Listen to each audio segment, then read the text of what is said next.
점차 흐려지겠습니다. 내일 아침 기온은 서울 영하 4도 등 전국이 영하 12도에서 영상 1도의 분포로 오늘보다 조금 높겠습니다. 이규봉이었습니다. 5시 뉴스를 마칩니다. KBS.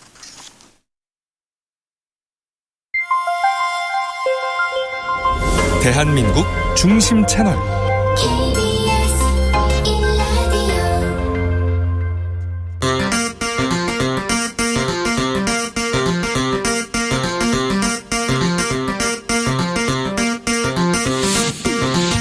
주진우 라이브.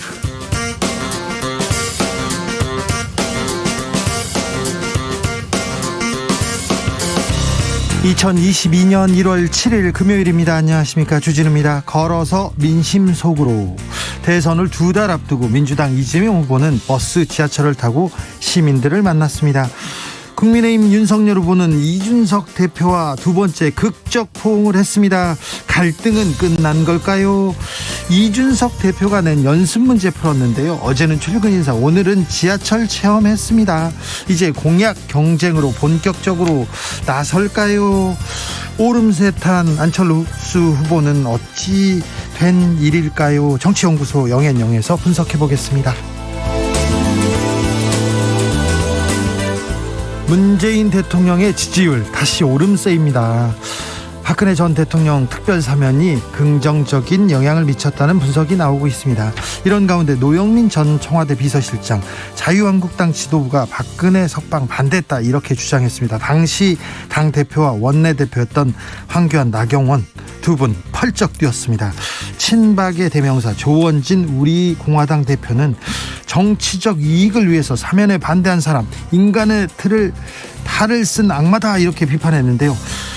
박근혜 변수가 어찌 될 것인지 조원진 대표 직접 만나보겠습니다.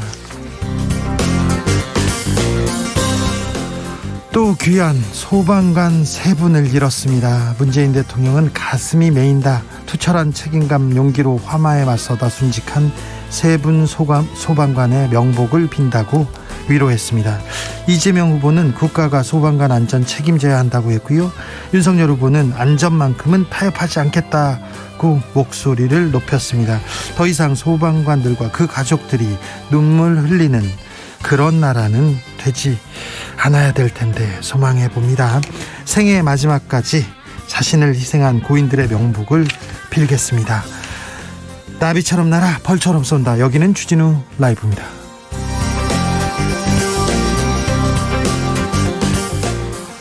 오늘도 자중자애, 겸손하고 진정성 있게 여러분과 함께 하겠습니다. 2022년 한 주가 지나갔습니다. 올해 일주일 어떻게 보내셨습니까? 계획대로 잘 돼가고 있지요? 믿고 있습니다. 국민의힘은 내용과 분열, 그러다 화해 포옹을 이어갔습니다. 냉탕 온탕을 오갔는데요. 윤석열 후보, 이준석 대표와 격한 포옹 어떻게 보셨습니까? 민주당은 소확행 공약 내놓고 있습니다. 혹시 서울에서, 거리에서, 지하철에서 이재명 후보 만난 분 계신가요? 윤석열 후보 만난 분 계신가요? 윤석열 후보가 지하철에서 이렇게 서 있는데요. 그 앞에 있던, 출근길 앞에 있던 분, 참 그분은 시선을 어디에다 두어야 될지 참 난감해 하시던데. 정치권에 보내는 여러분의 목소리 들어보겠습니다. 샵 9730, 짧은 문자 50원, 긴 문자는 100원입니다. 콩으로 보내시면 무료입니다. 그럼 주진우 라이브 시작해 보겠습니다.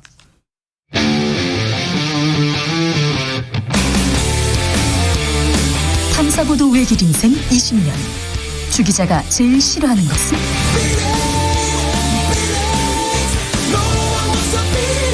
이 세상에서 비리와 부리가 사라지는 그날까지, 오늘도 흔들림 없이 주진우 라이브와 함께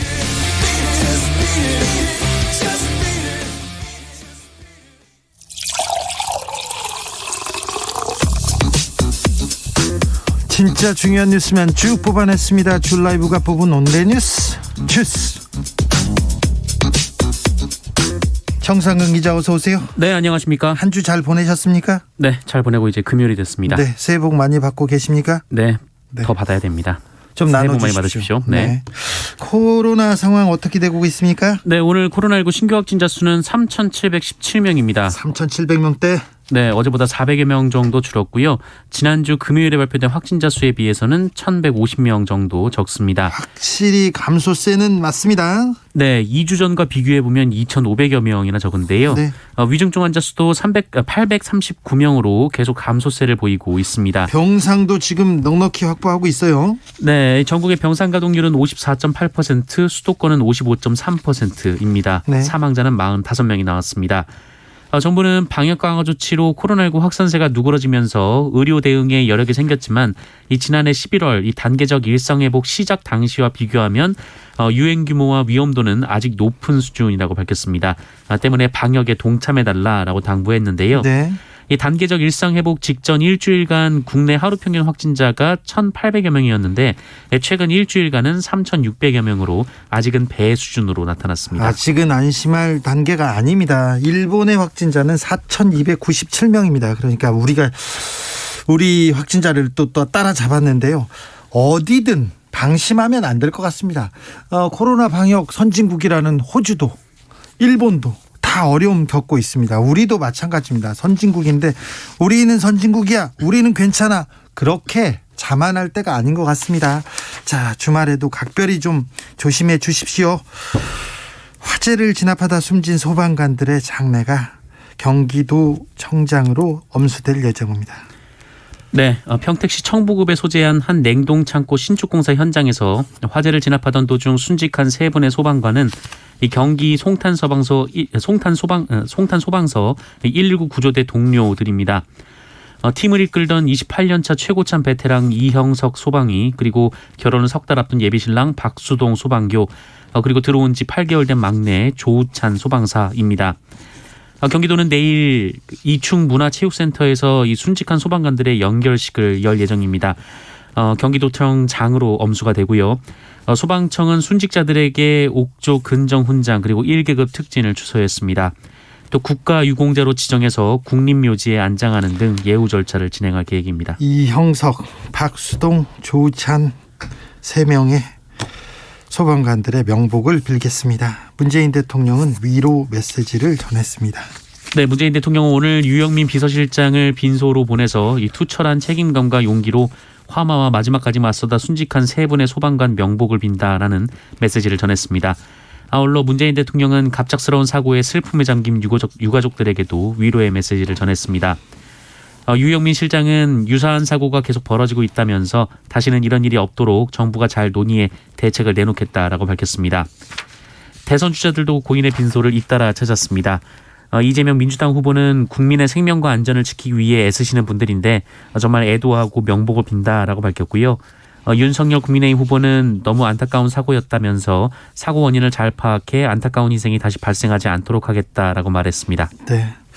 어제 이 시간에는 국민의힘 갈등 폭발했었습니다. 그리고 이제는 그만한다, 이제 싫다, 싸운다 막 이렇게 했는데 저녁에 갈등이 봉합됐습니까? 네, 어제 이준석 대표가 의원총회장에서 공개 연설을 한 이후 상황이 변했습니다. 이준석 대표는 현재 혼란한 상황에 대해 몇 차례 사과하며 복귀를 명령하면 어느 시기에도 복귀하겠다라고 했습니다. 이어 자신은 잃어버린 젊은 세대의 지지를 회복하기 위한 방식으로 선거 업무에 복귀하려 한 것이다라고 항변했습니다. 이후 윤석열 후보가 의원총회장을 찾았고요. 윤석열 후보와 이준석 대표는 의원 전원이 참석한 의총장에서 정권 교체를 위해 힘을 합치겠다고 뜻을 모으며 포옹했습니다.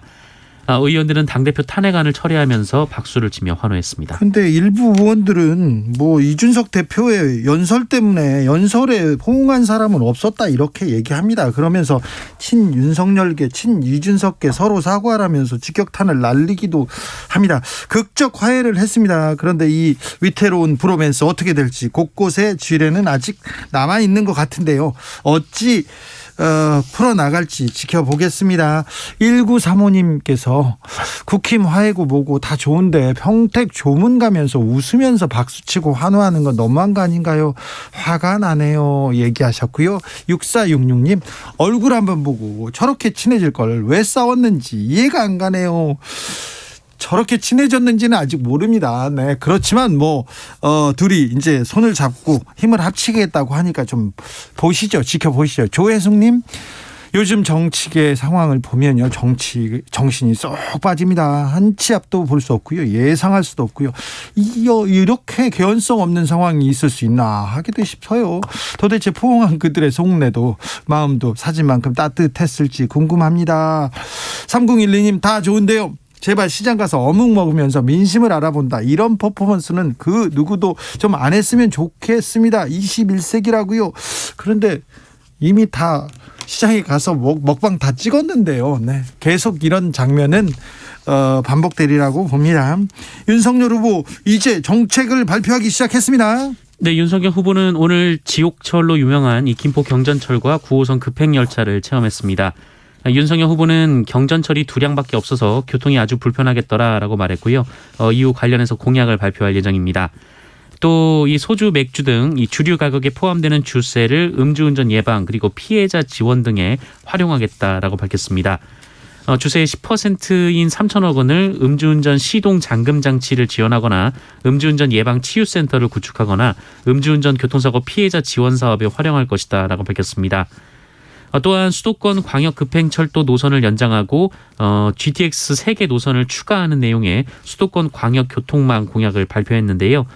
그러면서 GTX 연결을 전제로 1, 2만 호 안팎의 콤팩트 시티를 여러 곳에 건설해서 2030 세대가 살기 좋은 형태로 25만 호를 공급하겠다라고 밝혔습니다. 국민의당 안철수 후보는 연일 싱글벙글입니다. KBS와 인터뷰에서는 단일화에 대해서 입장을 냈습니다. 네, 안철수 후보는 일단 단일화 관련 질문을 받고 단일화가 필요하지 않다고 생각하는 분들도 많다라고 선을 그었습니다. 안철수 후보는 국민의힘 쪽에서 단일화를 해야 한다는 의견들이 굉장히 많았다라면서 그쪽 분들이 필요하시다 생각하는 것 같다라고 해석했습니다. 네, 만나자고 하면 만나겠다고 했다면서요? 네, 다만 윤석열 후보가 만나자고 하면 응하겠느냐라는 질문에는 정치인들끼리 만나자고 하면 만날 수는 있다라고 말했습니다. 만날 수는 있다. 일단 네. 만나자고 하면 만나는 줄게. 네. 아무튼 네. 안철수 후보의 지금 어깨가 지금 조금씩 올라가고 있습니다. 이재명 민주당 후보 오늘도 정책 발표 행보를 이어갔습니다. 네, 이재명 후보는 오늘 실손보험에 대한 얘기를 했는데요. 이 병원에 다녀온 후 보험을 청구하는 절차에 까다로움을 느끼는 분들이 많은데 이재명 후보는 오늘 이 보험 소비자 보호 5대 공약을 발표하면서 이 보험 소비자가 병원에 보험금 청구를 위임하면 이 병원이 증빙 서류 그리고 청구서를 전송해서 보험사가 이제 보험금을 지급하는 절차를 만들겠다라고 밝혔습니다. 또 보험계약 체결 시 보험 소비자가 중요한 사항을 자발적으로 고지하지 않았다는 이유로 보험금 지급을 거절당하는 불이익을 막겠다라고 공약을 했습니다. 다른 공약도 냈어요? 네, 미세먼지 관련 공약이었는데요. 이 미세먼지 걱정 없는 맑은 하늘을 되찾겠다라며 미세먼지 계절관리제 강화 등의 공약을 발표했고요. 한중 양국 간 대기질 개선 협력 체계인 이 청천 계획을 직접 점검하겠다라고 덧붙였습니다. 북한이 베이징 동계올림픽 불참을 선언했습니다. 네, 사실 어차피 북한은 지난해 도쿄올림픽에 코로나19를 이유로 불참을 해서요. 이 국제올림픽위원회로부터 제재를 받은 상황입니다. 그래서 올해 연말까지는 자격이 박탈됐고 베이징 동계올림픽에 출전을 할 수가 없습니다. 그러나 다만 그제 중국 측에 편지를 보내서 이 베이징 동계올림픽 불참에 대해서 설명했습니다. 북한은 편지에서 이 적대 세력들의 책동과 세계적인 대유행 전염병 상황으로 경기대회에 참여할 수 없게 됐지만 이 성대하고 훌륭한 올림픽 축제를 마련하려는 이 중국 동지들의 모든 사업을 전적으로 지지하고 응원할 것이다라고 밝혔습니다.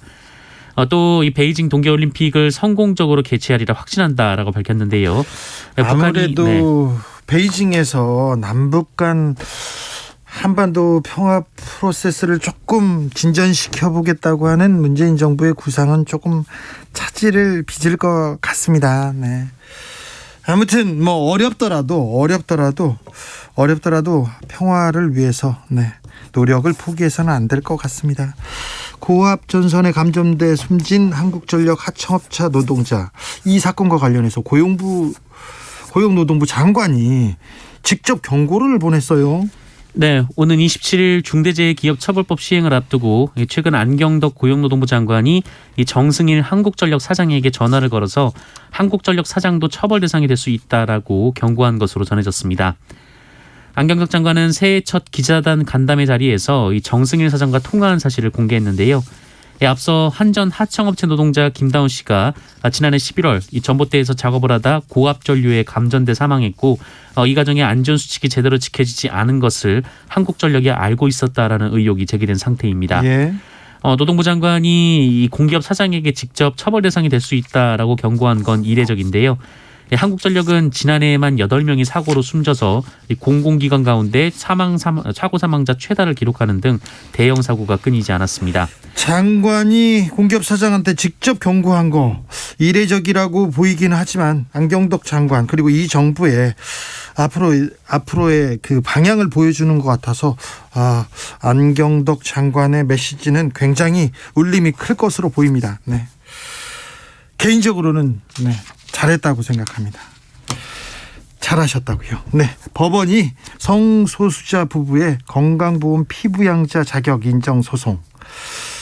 성소수자도 이렇게 인정해달라 이렇게 소송을 냈는데 패소 판정을 내렸습니다. 네, 서울행정법원은 오늘 이 소성욱 씨가 건강보험공단을 상대로 제기한 이 보험료 부과처분 취소 소송을 원고 패소로 판결했습니다. 동성과 2019년 결혼식을 올린 소성욱 씨는 2020년 2월부터 이 건강보험 직장 가입자인 이 동성의 피부양자로 등록이 돼 있었으나 같은 해 10월 이 피부양자 인정 조건에 부합하지 않는다라는 이유로 공단으로부터 보험료 부과 처분을 받았습니다. 이에 소성욱 씨는 실질적으로 혼인 관계인데도 동성이라는 이유만으로 이 건강보험 피부양자 자격을 부인하는 것은 피부양자 제도의 목적에 어긋난다라면서 행정소송을 냈는데요. 재판부는 민법과 대법원, 헌법재판소의 판례 그리고 우리 사회의 일반적 인식은 혼인은 남녀의 결합을 근본 요소로 한다라고 판단하며 이를 동성 간 결합까지 확장해 해석할 근거가 없다라고 했습니다. 또한 동성 간의 결합과 남녀 간의 결합이 본질적으로 같다고 볼 수 없다라고 했고요. 그런 점에서 이를 달리 취급하는 것이 헌법상 평등 원칙에 반한다고 하기 어렵다라고 판결했습니다. 지금은 법원에서 이렇게 판결을 내렸는데 앞으로 한 10년 후에 20년 후에는 어떻게 될지 아마 조금 흐름이 바뀔 수도 있습니다. 그런데 이번에는 서울행정법원에서 이렇게 성소수자 부부의 손을 들어주지는 않았습니다. 직원을 살해한 스포츠센터 대표가 있었죠. 검찰로 송치됐습니다. 네, 20대 직원을 잔혹한 방법으로 살해한 혐의를 받는 40대 스포츠센터 대표가 오늘 검찰에 송치됐습니다. 좀 엽기적이었어요. 네, 서울 서대문경찰서는 가해자에게 살인 혐의를 적용했는데요. 네. 지난달 31일 자신이 운영하는 서대문구의 어린이 스포츠센터에서 플라스틱 봉으로 피해자의 장기를 파열시켜 숨지게 한 혐의를 받고 있습니다. 가해자는 오늘 오전 7시 40분경 이 서대문경찰서 유치장에서 구치소로 이동을 했는데요. 범행을 저지른 이유, 그 살해 계획 여부, 허위 신고 이유 등에 대한 취재진의 질문에 아무런 답변을 하지 않았습니다. 근데 경찰이 출동해서 그냥 패딩만 덮어주고 갔다 초등 수사 아주 잘못한 것 같고 좀 비판을 받을 만하다 이런 생각이 계속 들었는데요. 이번엔 경찰이 또 엉뚱한 시민에게 테이저건을 쏘았네요. 네, 잠복 중이던 경찰이 무고한 시민을 용의자로 오해해서 무력 제압하고 체포한 사실이 뒤늦게 드러나 논란이 되고 있습니다. 지난해 4월 있었던 일이었는데요. 이 부산역 역사에서 용의자를 추적하던 경찰이 이 30대 남성을 무력으로 제압을 했습니다. 이 전북 완주군 도로에서 흉기를 들고 난투극을 벌인 혐의를 받는 외국인 용의자를 추적하던 중이었던 경찰은 인상착의가 비슷하다라는 이유로 이 남성을 체포했습니다. 이 남성은 갑자기 달려드는 경찰들로 인해 부상을 당해 병원에 이송이 됐습니다. 이 남성은 사건을 국민신문고에 접수했는데요. 이 경찰이 피의자 체포 기본 수칙인 미란다 원칙을 고지하지 않았고 테이저건까지 사용했다라고 밝혔습니다. 이에 경찰은 용의자를 급박하게 추적하는 과정에서 벌어진 일이라면서 사과를 했고 손실보상 제도에 따라 보상 절차를 안내했다라고 해명했습니다. 사과해야죠. 그리고 또 인권을 굉장히 심각하게 침해했고 또 폭력까지 썼기 때문에 보상해야 됩니다. 네, 보상해야죠. 네, 사과해야 됩니다.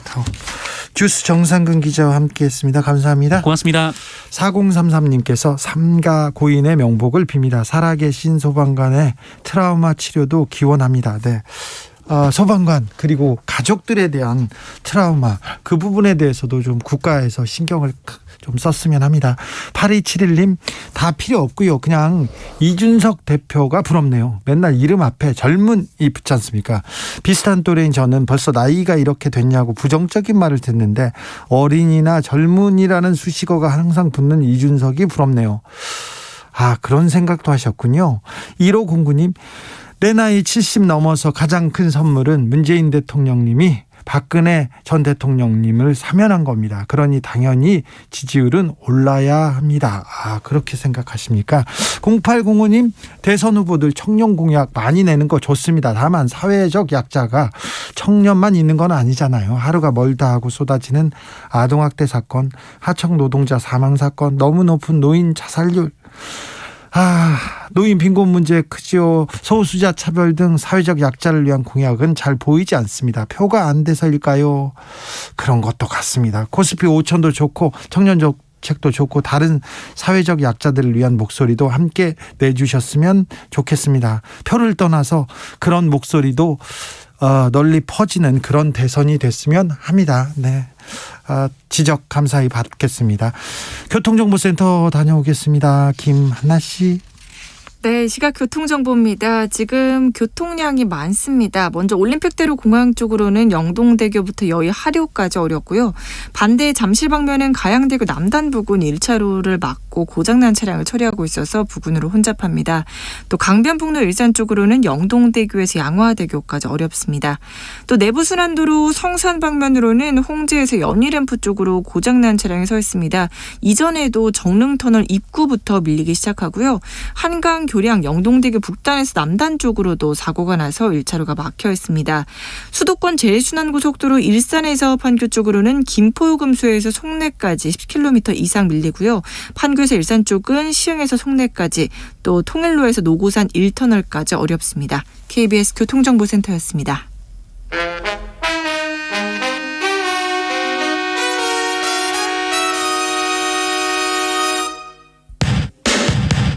주진우 라이브 돌발 퀴즈.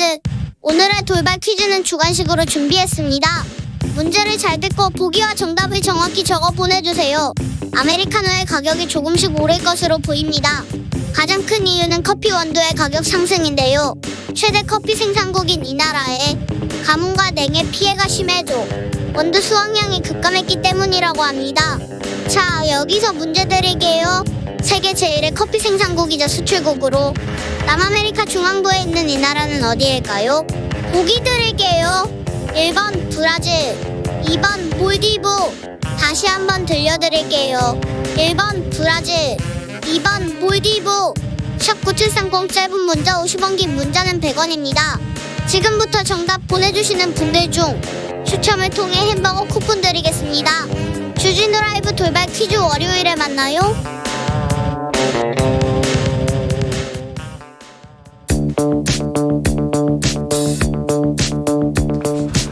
대한민국 정치의 새로운 100년을 준비한다. 21세기형 국회 싱크탱크 정치연구소 영앤영. 정치권에 보내는 비대면 정치 컨설팅, 오늘도 뜨겁게 분석해 보겠습니다. 정치는 데이터다, 정치는 과학이다. 박시영 윈지코리아 컨설팅 대표 어서 오십시오. 네, 반갑습니다. 정치는 촉이다, 정치는 감이다. 최영일 시사본부 진행자 어서 오십시오. 안녕하세요. 촉이죠. 감이죠. 네. 어제 격정의 드라마를 못 보셨습니까? 네. 감정입니다. 감정이 그렇게 앞서서야 정치인들이. 예? 그런데 그렇게 싸우다가 나 안 해, 문을 빈다, 그렇게 나는 손을 딱 긋다가 그리고는 갑자기 또 껴안고. 네네. 정치인들은 좀 감정이 왔다 갔다 하는 것 같아요. 정치인뿐 아니고 일상에서요. 네. 우리가 흔히 부부관계에 비유를 하면 아니요, 일상에서 네. 그렇게 왔다 갔다 하지 않습니다. 금슬이 좋다 그럴 때 네. 부부싸움 한 번도 안 하고 뭐 20년 30년 살았는데 이런 부부는 금슬이 좋은 게 아니에요. 서로 죽일 듯이 싸우다가 화해를 하면 뜨겁게 포옹하는 그런 부부가 진짜 금슬이 좋은 거예요. 그렇습니까? 그럼요. 저 특이한 해석이시네요.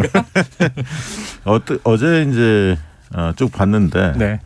한 편의 드라마를 보는 것 같아요. 그게 드라마죠. 드라마.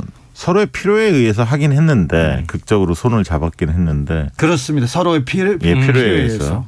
그런데 왜냐하면 이준석 없이 윤석열 혼자 힘으로 헤쳐나가기에는 굉장히 어렵고 결국 2030이 많이 떨어져 나갔기 때문에 안철수 후보 지지로 이준석에 대한 필요가 있었고요. 이준석 대표도 이준석 대표도 막다른 코너에 몰렸죠. 그렇죠. 탄핵안이 왜냐하면 뭐 나왔으니까. 당원들 대부분이 윤석열 책임보다는 이준석 책임이다. 이렇게 이제 당원들 당내에서는 당내에서 이렇게 평가를 받고 있고 의원총회에서도 압도적으로 너무 쫓아내라 이런 의견이 격앙돼 있었으니까. 있었기 네. 때문에 그리고 좀 발언들의 빌미를 준 발언들이 상당히 많았죠.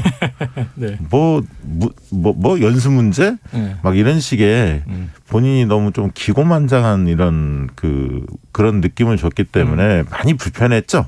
보는 사람들 입장에서. 그래서 결국은 약간 백기투항 비슷하게 된 건데 네.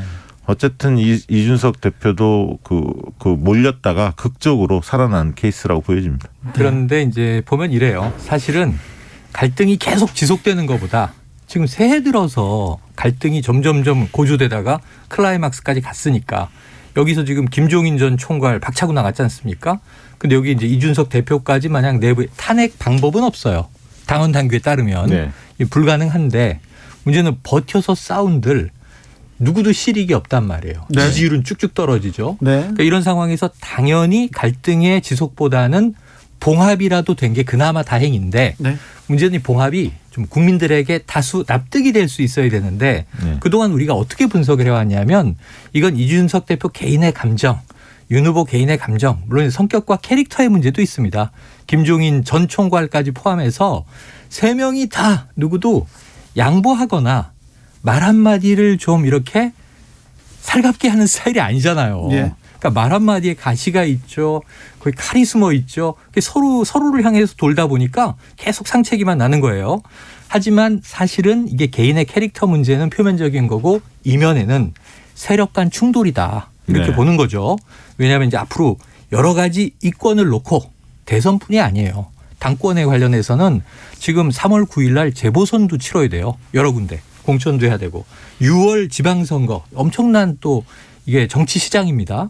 그러니까 그 안에 그걸 알고 있는 세력들의 충돌인데 곳곳에 지뢰가 어제 개인적인 캐릭터는 형님 리더십 이준석 대표가 드디어 숙이는구나. 이제 택시기사 또 코스프레 좋은데 문제는 세력 간 충돌이 어떻게 봉합됐는지에 대한 설명이 없어요. 그러니까 이런 부분에서는 국민이 그리고 포옹하면 끝나는 거야? 울산 회동 때 봤는데 역시 윤핵관 문제 해결 안 되니까 또 싸우잖아. 그러니까 서로에 대한 네. 존중이나 신뢰 이런 부분들이 이렇게 강해 보이진 않아요. 그러니까 어떻게 보면 불편한 동거 체제를 지금 하고 있다. 마지못해 화해했다. 양쪽 다 타격이 크니까 서로 이제 손을 잡은 건데 그 여론조사들을 보면 오늘 이제 뭐 JTBC도 발표가 되던데. 자, 전체 흐름이 네. 그러니까 지금 국민의힘에서 계속 반전 드라마를 썼다고는 하는데 네. 그동안 지지율 흐름이 추이가 완전히 바뀌었습니다. 네. 근데 그건 뭐 많은 분들이 알고 계실 것 같고 오늘 이제 JTBC 발표되는 걸 보니까 김종인 선대위원장 사퇴한 총괄이. 것들 그리고 이제 슬림화 시켰던 선대위 본부. 본부 이 부분에 대해서 국민들 다수는 잘한 결정이다. 네네. 이렇게 평가를 하고 있어요. 그 얘기는 네. 저도 그렇게 봤거든요. 그러니까 최악을 피하고 아무것도 안 되는 구조에서 차악 정도는 선택한 오히려 김종인 선대위원장 그게 김종인 선대위원장에만의 책임은 아니었죠. 후보 본인의 책임도 컸고 주변 참모그룹도 문제가 있었고 선대위 구조도 문제가 있었지만 네. 이준석 대표의 문제도 있었죠. 어쨌든 최악 국면에서 김종인 선대위원장이 오히려 나감으로 인해서 심기일전하고 뭔가 뛰겠다라는 어떤 상징을 좀 보여줬고 네. 선대위 쇄신안에 대해서 그날 보여줬던 윤석열 후보의 모습은 기존의 모습보다는 질의응답 과정에서 국민들 목소리를 좀 듣겠다. 네네. 비판받는 지점이 어딘지를 본인이 좀 설명을 했어요. 쇄신안 발표 그래서 때. 조금 좀 달라질 수도 있겠구나라고 하는 시그널을 기대감. 줬다는 측면에서는 저는 그 대목 자체는 긍정적으로 보는데 문제는 지금 이준석 후보 대표하고 손을 잡았지만 떠난 2030이 지금 최근 조사에서 보면 20대에서는 이재명 후보와 안철수 후보 간의 각축전이고 윤석열 후보는 3위권으로 완전히 밀려났거든요. 그러면 이제 그 떠난 과연 윤석열 후보의 지지 이탈층이 돌아올 수 있는 거냐. 이준석 대표가 열심히 뛰면. 그런데 그 이준석 대표가 뛴다고 돌아올 것 같지는 않고 윤석열 후보가 과연 달라진 모습을 보여줄 수 있냐. 이게 키포인트 같은데 그 달라진 모습 중에 하나는 핵심은 뭐냐. 능력과 자질 측면이에요. 그 부분을 과연 보여줄 수 있느냐의 게임이 아닌가. 네, 저는 좀 네. 그렇게 보고 있습니다. 전 능력과 자질이라기보다 간단한 비유를 드려볼게요. 그러니까 정치 소비자인 우리 유권자, 국민들이 이 상황을 보고 있어요. 옛날엔 정치권에서 막 이벤트들이 벌어지면 우리 컨벤션 효과이기도 했지만 잘하네, 못하네 이렇게 이제 이 관전을 하면서 입장을 개입시키는데 문제는 지금의 정치 소비자는 되게 분위기가 싸늘하다고 봐야 돼요. 식당에 왔어. 국민의힘 식당에 와서 이 집 음식은 메뉴가 어떤가? 맛이 있나? 가성비가 좋나? 이게 테이블에 앉아서 기다리고 있어요. 근데 주방에서 우당탕 소리가 나요. 이렇게 들여다보니까 수석 주방장, 총괄 주방장, 주방 대표가 쌈박질이 난 거예요. 막 싸워. 그리고 왜 이래? 음식은 언제 나와? 근데 서로 막 포옹을 하더니 택시 타고 갔어. 음식 안 나와. 지금 유권자가 받아들은 국민의힘에 뭐 공약이 있습니까? 정책이 있습니까? 이제 나오겠죠. 그러니까 이제 나올 거라고 기다리면 그때 나와서 어떻게 되냐면 조금 더 기다려 주십시오. 자, 이게 쇄신안 발표할 때 그 얘기를 윤 후보가 했거든요. 국민 여러분 조금만 기다려 주십시오. 뭔가 준비해서 내겠습니다. 그때도 비판이 쏟아졌어요. 지금 대통령 후보가 준비해서 내는 거냐? 준비가 돼 있어야 되는데. 근데 아직도 주방장끼리는 우당탕 근데 이제 봉합은 됐다. 음식 언제 내줄 거냐 이거예요. 다음 주에는 지금 이재명 후보가 앞서가고 있는 건 원팀도 원팀이지만 조직이 국민들에게 뭐 해드리겠습니다. 이건 어떨까요? 저건 어떨까요? 메뉴를 제안하고 있으니까 국민의힘도 빨리 메뉴를 맛보여줘야 된다고요. 그러니까 오늘 보니까 갤럽이나 JTBC 보니까 이재명 후보와 윤석열 후보의 격차가 두 자리 숫자로 벌어졌어요. 크게 벌어졌는데 주로 이제 이재명 후보는 거의 정체인데 일부 올라간 조사도 있고요. 거의 정체인데 윤석열 후보가 대폭 하락을 했는데 그 표를 안철수 후보가 다 받아먹은 거예요. 맞아요. 그래서 안철수 후보도 거의 뭐 10%포인트 남짓 그렇게 많이 올랐어요. 과거에 두 비하면. 자리 수가 그냥 굳혀지는 분위기예요. 두 자릿수 조사가 이번 상당 주에. 부분 나오고 있습니다. 그래서 이제 안철수 후보에 대해서는 많은 사람들이 꺼진 불인 줄 알았어요. 그런데 불씨가 살아 있었고 윤석열 때문에 화를 타고 있습니다. 그래서 앞으로 과연 상강 체제로 뛰어오를 수 있느냐. 그리고 후보 단일화 국면이 또 굉장히 현실 가능성이 있어 보이고요. 안철수 후보 단일화는 어떻게 될까요? 그거는 잠시 후에 자세히 좀 다루겠습니다. 8929님, 최영일 평론가 부부금술 참 이상하게 해석하시네요. 얘기합니다. 3123님. 드라마를 보세요. 드라마에서 다 그렇게 나와요. 3123님이 드라마는 드라마예요. 1시간짜리 드라마를 10분 만에 본 느낌이랄까요? 근데 다음 편도 있을 것 같은 느낌이 이어지죠.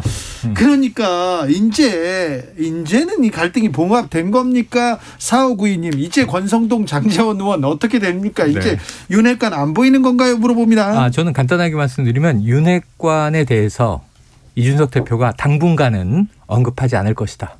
그래요? 뭐냐면 지금 이준석 대표는 벼랑 끝에서 이 직을 뺏기게 되면 어떤 식으로든 사실 탄핵의 절차는 없다 하더라도 여론의 압박이라는 게 있고 당내 지지층이 아까 이 박시영 대표 말씀처럼 굉장히 나빠졌어요. 이준석 대표에 대해서. 그럼 본인이 버틸 가능성이 없었다고요. 근데 윤 후보가 손을 잡아줘서 벼랑 끝에서 생존을 보장받았어. 최소한.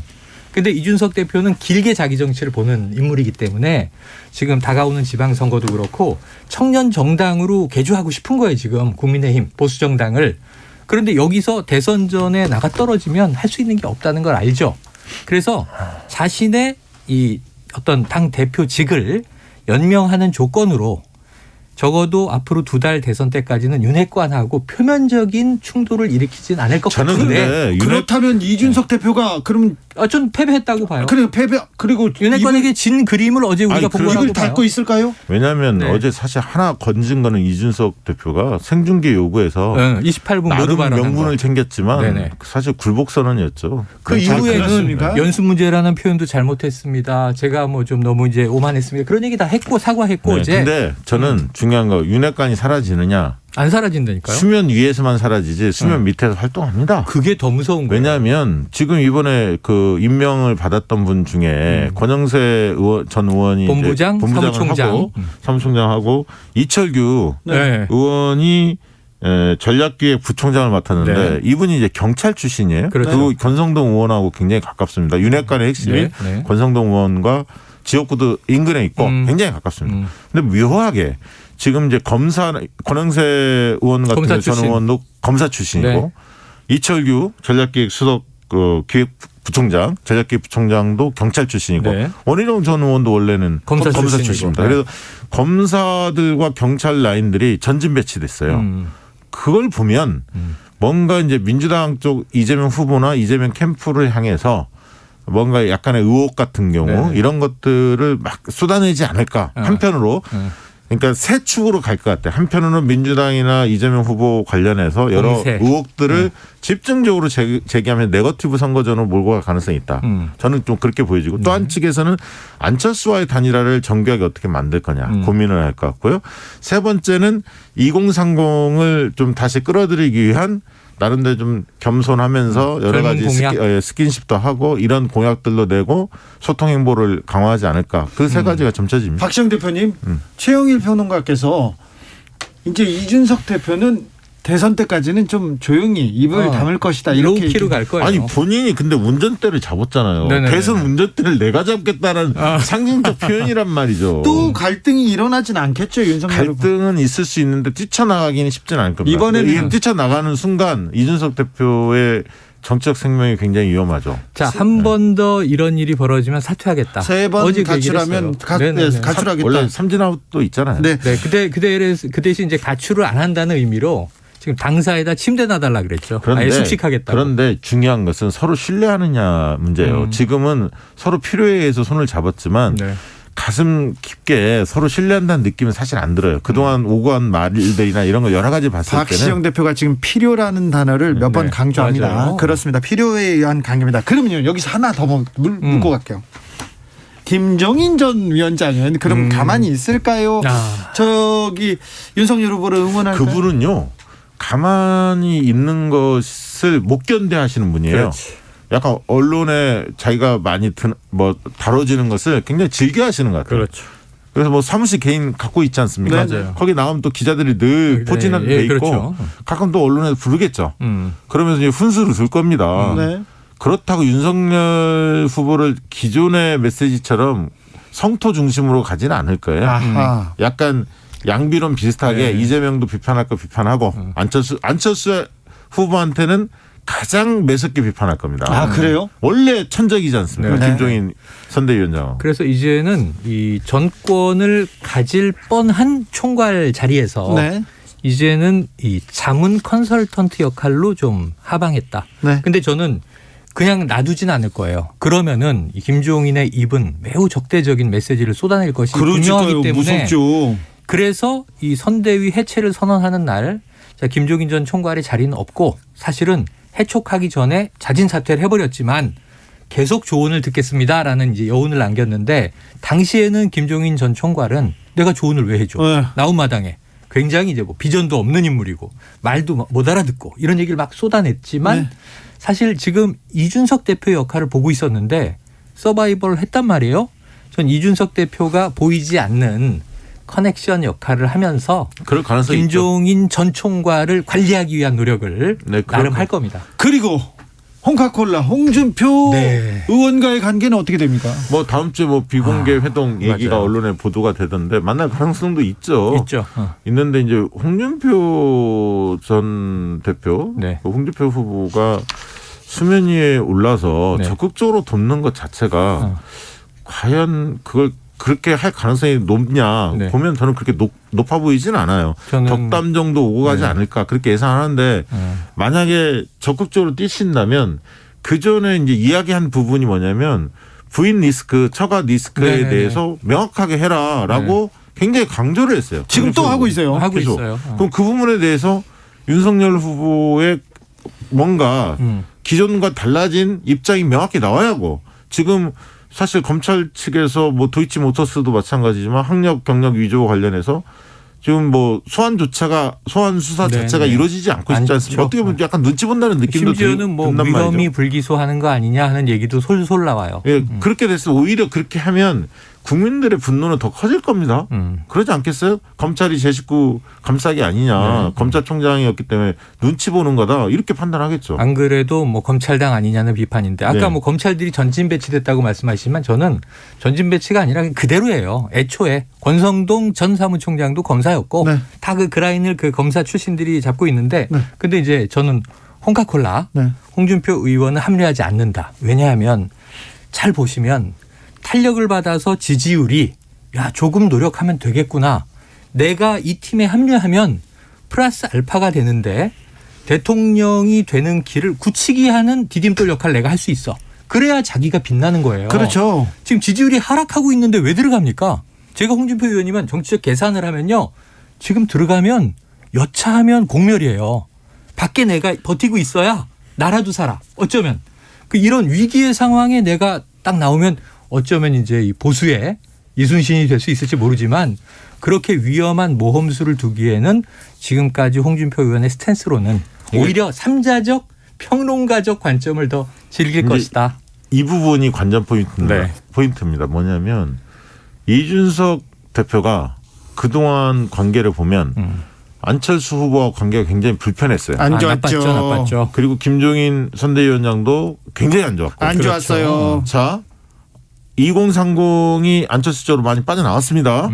안철수 때리기를 해야 돼요. 이준석 입장에서. 이제는 윤석열 시작했죠. 후보는 때릴 수 없어요. 나중에 손을 잡을 수도 있기 때문에 그렇죠. 단일화를 염두에 그렇죠. 두면. 그러면 누군가 그 역할을 해야 돼요.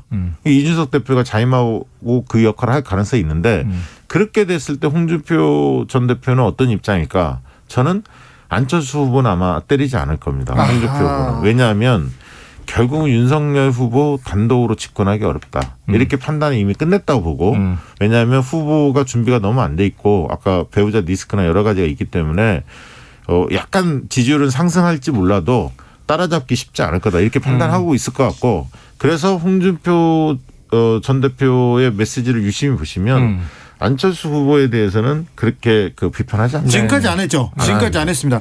이름님께서 단일화는 되겠지만 서로 더 가지려다가 시기 한참 늦어서 할 것 같아요. 포스터 투표용지 인쇄 중에 단일화 할 때도 얘기합니다.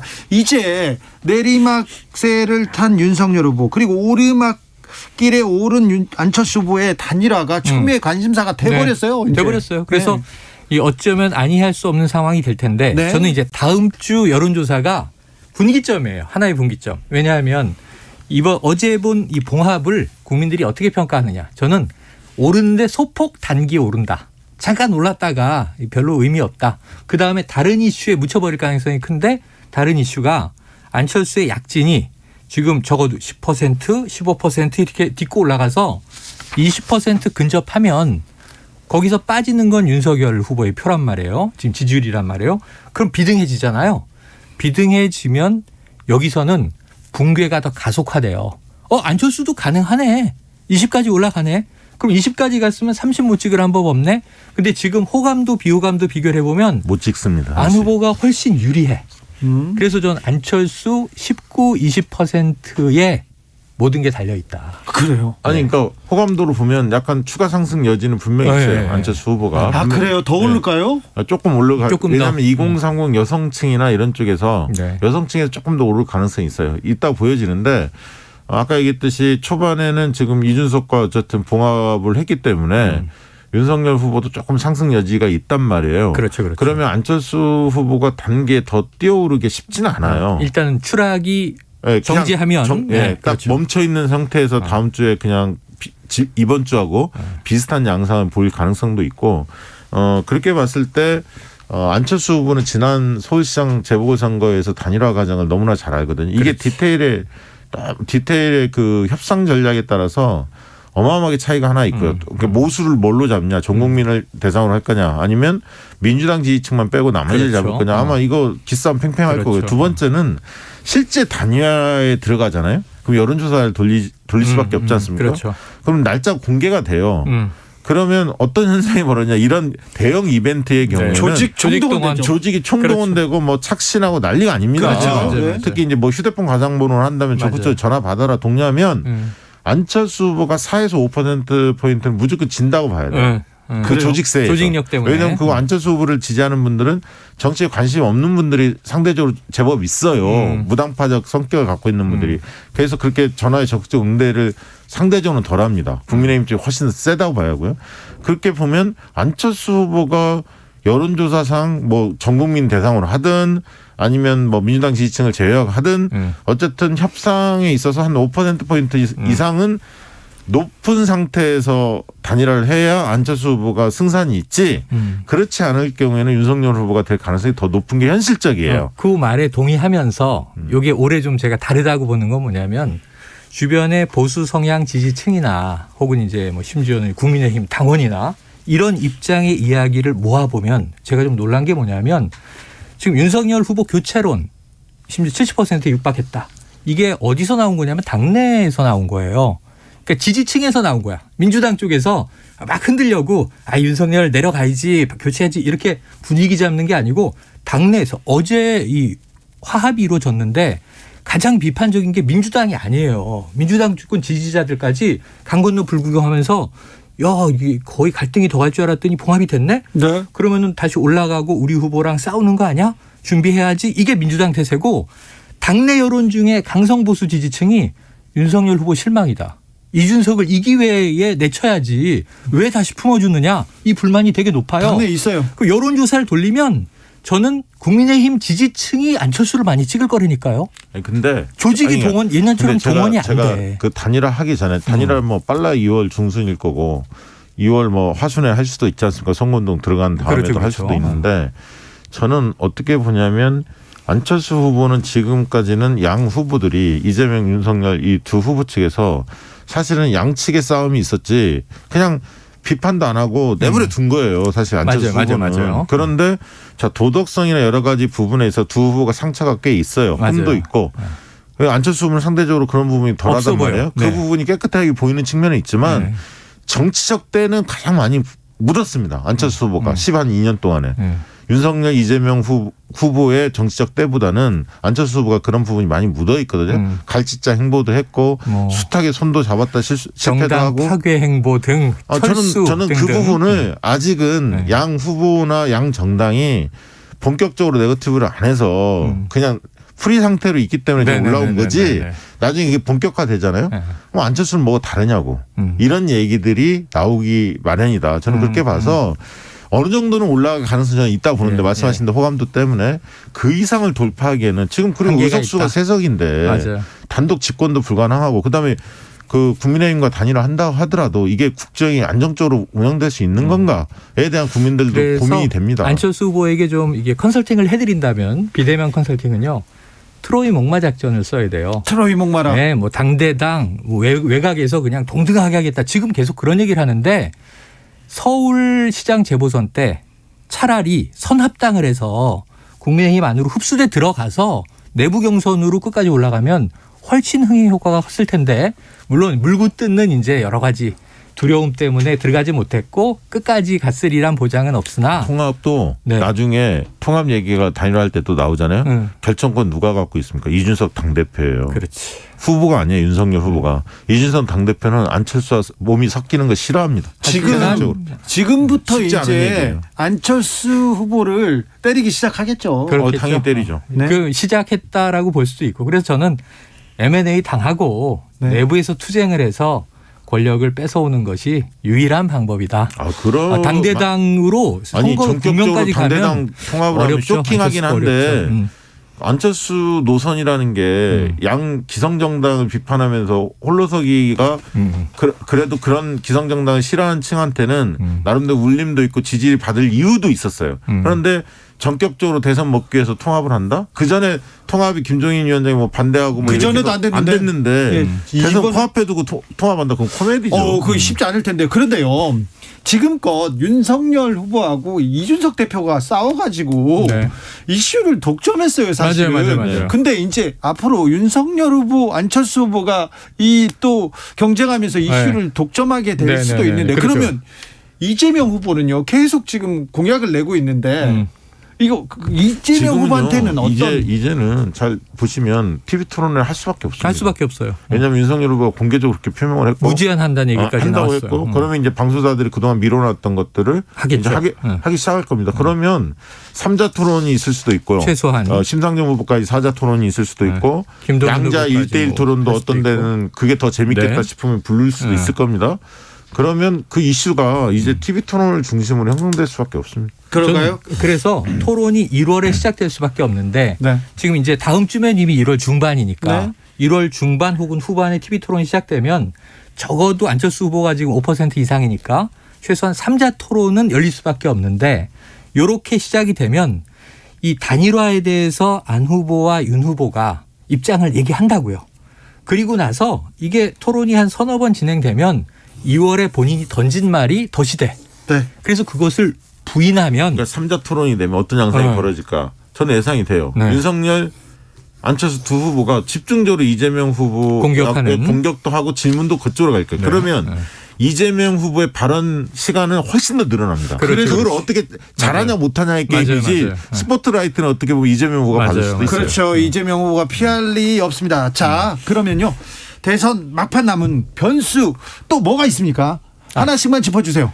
지금 하나 정말 남아있는 게 단일화가 있고요. 그다음에는요. 아니요. 정책과 공약이에요. 네. 지금 예를 들면 이재명 후보는 정책과 공약이 일부 나오고 있는데 물론 대선 직면해서 공약집이 나오고 이게 뭐 몇 대 과제 몇 대 이제 이 공약해서 나오겠지만 지금 현재 핵심 얘기가 던져야 돼요. 그러니까 이재명 후보는 지금 기본 공약 간다 이 얘기하고 있고 뭐 국민재난지원금 심지어 탈모 지원 그런데 문제는 지금 국민의힘은 공약이 아직 별로 안 보여요. 메뉴를 빨리 준비해서 컨텐츠를 내놔라 이게 변수입니다. 마지막 변수는요? 저는 뭐 사실 그 지금 변수는 오히려 네거티브 변수가 제일 셀 것 같아요. 그렇죠. 네거티브 또 있겠죠? 네. 시작되겠죠? 네. 1월에 터집니다. 터집니까? 어느 1월에 쪽으로 터지죠. 터집니까? 양쪽 다 터질 거예요. 그래요. 네. 아직도 60일이 남았고 네거티브 깁니다. 아직 네. 본격적인 네거티브는 시작도 안 한 것 같습니다. 경창기지 문도 안 열었다. 자, 정치연구소 영앤영 최영일 박시영 최영일 두 분 감사합니다. 고맙습니다. 저희는 잠시 숨 좀 돌리고 6시 2부에서 박근혜 변수에 대해서 조원진 대표와 논해보겠습니다.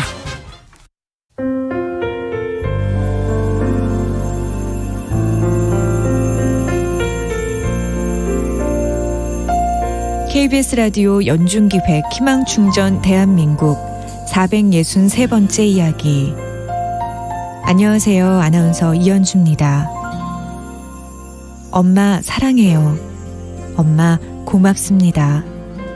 애교 많은 7살 소은이가 할머니 품에 안겨서 자주 하는 말입니다. 2살 때 부모님과 헤어진 소은이는 유일한 가족인 할머니를 엄마로 알고 자랐습니다. 꿈이 뭐냐고 물어보면 엄마랑 오래오래 함께 사는 거라고 말하는 소은이. 할머니는 그런 소은이를 위해 뭐든 다 해주고 싶지만 마음처럼 쉽지 않은 현실에 가슴이 아픕니다. 선천적인 다리 불균형으로 툭 하면 넘어지기 일수인 소은이에게는 맞춤형 신발이 꼭 필요한데요. 형편상 소은이의 새 신발을 쉽게 사줄 수 없는 할머니는 소은이 몰래 눈물을 훔칩니다. 소은이와 할머니가 힘을 내서 앞으로 나아갈 수 있도록 여러분이 두 사람의 손을 따뜻하게 잡아주세요. 여러분의 따뜻한 손길이 희망의 빛이 됩니다. ARS 060-700-1580 060-700-1580 한 통화 3,000원으로 희망을 선물해 주세요. KBS 라디오 연중기획 희망충전 대한민국은 초록우산 어린이재단, 인탑스 주식회사 그리고 청취자 여러분과 함께합니다. ARS 060-700-1580 한 통화 3,000원입니다.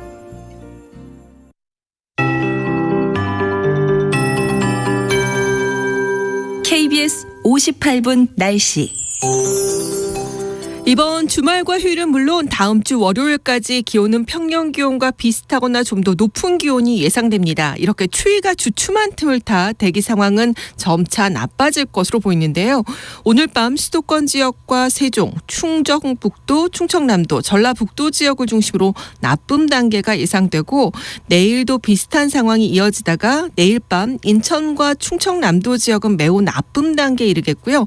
일요일에는 수도권과 세종, 충청남도 지역을 중심으로 종일 매우 나쁨 단계, 그 밖의 지역은 제주도 지방을 제외하고 나쁨 단계가 예상되는 만큼 건강관리에 신경 쓰시는 것이 좋겠습니다. 강원 영동지방과 일부 경상권, 전라남도 동부 지역에 건조특보가 내려진 가운데 지금 우리나라는 중국 산동반도 부근에 위치한 고기압의 영향을 받고 있습니다. 대체로 맑은 날씨를 보이고 있습니다. 하지만 내일과 모레 우리나라 북쪽으로 기압골이 지나가면서 중부지방과 경상북도 북부 지역을 중심으로 빗방울 또 눈이 날릴 것으로 예상이 되는데요. 특히 내일 밤부터 모레 새벽 사이 경기도 북부와 동부, 강원 영서 지역, 충청북도 북부 지역은 눈이 내려 쌓이겠습니다. 길이 미끄러울 수 있기 때문에 이동하실 때 주의하시기 바랍니다. 내일 아침 기온은 서울 영하 4도, 부산 지역은 영상 4도의 기온 예상됩니다. 지금 서울 기온은 영상 1.4도입니다. 윤지수입니다.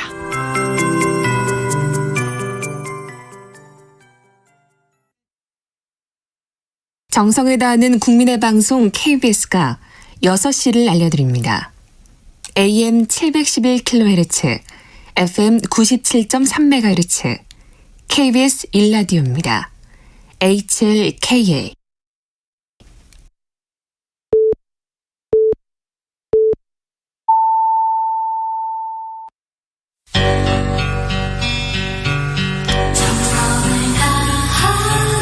정성을 다하는 국민의 방송 KBS 주진우 라이브. 그냥 그렇다고요. 주진우 라이브 2부 시작했습니다. 지역에 따라 2부부터 들어오신 분들 계시죠? 잘 오셨습니다. 7시까지 함께 달려보겠습니다. 라디오 정보센터 다녀오겠습니다. 조진주 씨. 정부가 미국 제약사 화이자와 계약한 코로나19 먹는 치료제 총 76만 2천 명분 가운데 일부가 다음 주 처음으로 국내에 들어옵니다. 더불어민주당 이재명 대선 후보는 3회 이상의 토론 개최가 필요하다는 윤석열 후보의 발언에 대해 준비가 되면 언제든지 저는 환영한다고 답했습니다. 앞서 국민의힘 윤석열 대선 후보는 법정토론 3회 갖고는 부족하다면서 법정토론 이외에는 당사자 협의가 필요하니 실무진이 협의에 착수해야 할 것이라고 밝혔습니다. 노영민 전 대통령 비서실장이 2019년 당시 자유한국당 지도부가 박근혜 전 대통령 사면을 반대했다고 주장했습니다.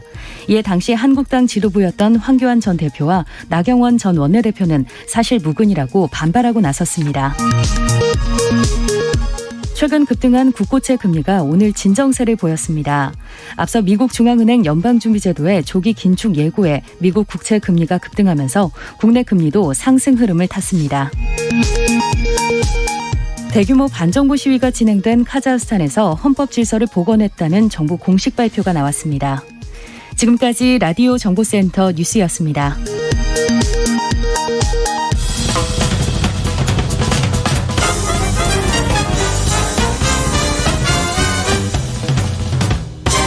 훅 인터뷰. 모두를 위한, 모두를 향한, 모두의 궁금증 훅 인터뷰. 국민의힘 두 번째 내용은 격한 포옹으로 봉합된 듯 보입니다. 이제 변수는 야권 단일화, 그리고 사면된 박근혜 전 대통령 마음에 있습니다. 출렁이는 이 대선 구도 가장 닭심을 가장 잘 아는 조원진 우리 공화당 대표 대선 출마 선언했습니다. 모셔서 이야기 들어보겠습니다. 안녕하십니까? 반갑습니다. 네. 불사조 님께서 이재명 조원진이 잡는다, 토론하자 얘기합니다. 나다님께서 지금은 조원진이 태풍의 눈이다, 이렇게 팬클럽들이 많이 오셨습니다. 이재명 후보가 네? 골목 대장 역할을 많이 하고 계시더라고. 아, 그래요? 오랜만에 동네에 이사 왔는 아보고 아이고 막 토론하자 한번 싸우자 이렇게 하는 건데 네. 뭐 대장동권이든 뭐든 이제 앞으로 우리 정치가 네. 대통령 후보들이 네. A4 용지 없이 네. 한 5시간씩 서가지고 네. 정문적답 예. 이렇게 하는 구도가 좀 되면은 네. 많이 바뀔 거예요, 그죠? 동네 아가 그러면 이재명이고 새로 이사 온 아가 윤석열이지. 아, 그렇습니다. 그분들은 압니까? 나도 아지 뭐. 아, 국민들이 볼 때는 나도 아지. 알겠습니다. 저 박근혜 전 대통령이 사면됐습니다. 예. 건강은 어떠십니까? 사면심의위원회에서 100% 동의를 할 정도로 아프시다. 네. 근데 이제 정신적인 문제는 없다. 뭐 영화 변호사가 혼자 접견을 하고 계시니까 네. 말을 잘 풀었습니다. 네. 이번에. 그래서 뭐 그 정도의 아픔이 이제 치료를 6주 이상 또 더 이상 해야 될 수도 모르지만은 해야 될 그 정도로 많이 아프시다. 뭐 그 정도로 알고 있죠. 설 연휴 즈음에 메시지를 내십니까? 지금 6주니까 그게 설 연휴 지나서 아니겠어요? 네. 그때 건강이 괜찮으시면 나오시면서 네. 국민에 대한 메시지를 안 내시겠습니까? 네. 박근혜 전 대통령은 어디로 가게 됩니까? 거처를 정하셨어요? 대통령께서는 어디로 가시겠다고 말씀하신 것 같은데 네. 어디 가신다 하면 또 시끄러워질 것 네네, 같아요. 아직은. 그래서 아마 저는 대강 좀 알고는 있는데 정하기는 했으나 발표는 나중에 나중에 뭐 곧 하시게 되겠죠. 알겠습니다. 국민의힘 집안 싸움 국민의힘에서 계셨고요. 그 전진에 계셨고 잘 아실 텐데 어떻게 보고 계십니까? 제가 국민의힘 새누리당 전 새누리당 있을 때 네. 소위 말해 당서열 3위잖아요. 네. 소속 최고위원 했는데 갈 때까지 갔다. 지금요? 그래서 봉합했는데요. 봉합해도 뭐 따라잡기가 힘들다. 아마 억지로 야권 단일 후보 내고 뭐 다 이런 거 해가 국민들이 진정성을 좀 알아주고 해도 1, 2% 이길까? 네. 뭐 그러면은 지락률이 높다는 거 아니겠어요? 예. 그 책임들이 있겠죠. 당의 책임은 우선 후보가 제일 책임이 크고 예. 두 번째는 선대위. 네. 그다음에 당 아닙니까? 네. 뭐 후보는 당장에 본인이 안 물러난 다음에 방법이 없는데 선대위는 퇴출 대상들을 다 선대위에 넣어놔가지고 이번에 정리는 잘했습니다. 네. 그다음에 당은 이준석 대표는 어차피 당헌 당규상 못 쳐내요. 예. 못 쳐내면 밖에서 안에서 뭐 자꾸 사퇴하라 이런 건 안 되고. 근데 조원진 대표께서 이준석 대표가 당대표에 당선되자마자 우려를 바로 표했어요. 뭐 이준석 대표 되면은 막 얘기할 거다. 여기는 정치라는 것은 신선함, 청년 이런 것도 좋은데 네. 대단히 상황 판단이 중요한데 그래서 이준석 될 때 제가 얘기했어요. 정권 교체 끝났다. 아 그래요? 이준석 대표 때문에 정권 교체가 어려울 거다. 어려울 거라고 그때 얘기하셨어요. 네. 윤석열 후보는 어떻습니까? 윤석열 후보는 뭐 아무튼 현재로서는 네. 자격 미달이다 이래 보는 거예요. 저는 그래서 여야 후보가 양당의 거대 양당이 후보를 냈지만은 둘 다 후보 잘못 냈다 이렇게 보는 사람이고 그중에서 윤석열 후보는 뭐 정권 교체하자는 게 60% 가까이 됐잖아요. 네. 지금 50% 초반으로 떨어졌고 본인 지지율도 한 20% 떨어졌어요. 네. 그건 원래 한 뭐냐 그러면은 오만했지. 네. 그냥 이래 가면은 정권 교체하고 자기 대통령 될 거다. 그리고 국민들은요. 정치인들이 조금만 오만하면은 네.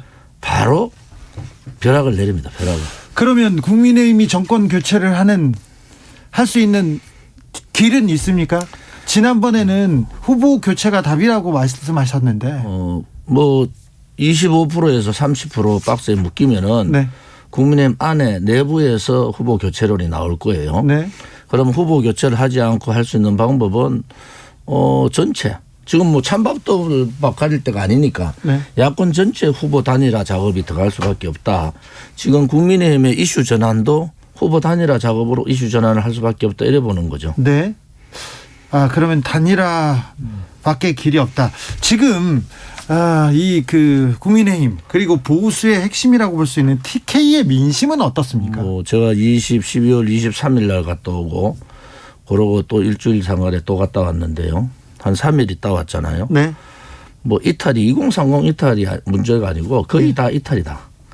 그러니까 이탈을 해서 어디에 간다는 것보다는 이거 안 되겠는데 하는 그런 거 있잖아요. TK도. TK에서. 그래서 TK에 뭐 버티고 있는 게 지금 60, 70대라 하는데 제 아는 친구들은 다 바뀌었습니다. 윤석열 안 된다고요? 이래가 안 되겠다. 네. 그게 아무튼 정권 교체를 해야 된다는 건 아직 변화가 없어요. 네. 괜찮은데 이래가지고는 안 된다. 그러면 어떻게 해야 된답니까? 뭐 아무튼 윤석열이 대통령 되는 게 중요한 게 아니고 정권 교체하는 게 더 중요하다. 네. 윤석열 아니더라도 정권 교체할 수 있으면은 방법을 찾아야 된다. 방법을 찾아야 된다. 방법이 있습니까?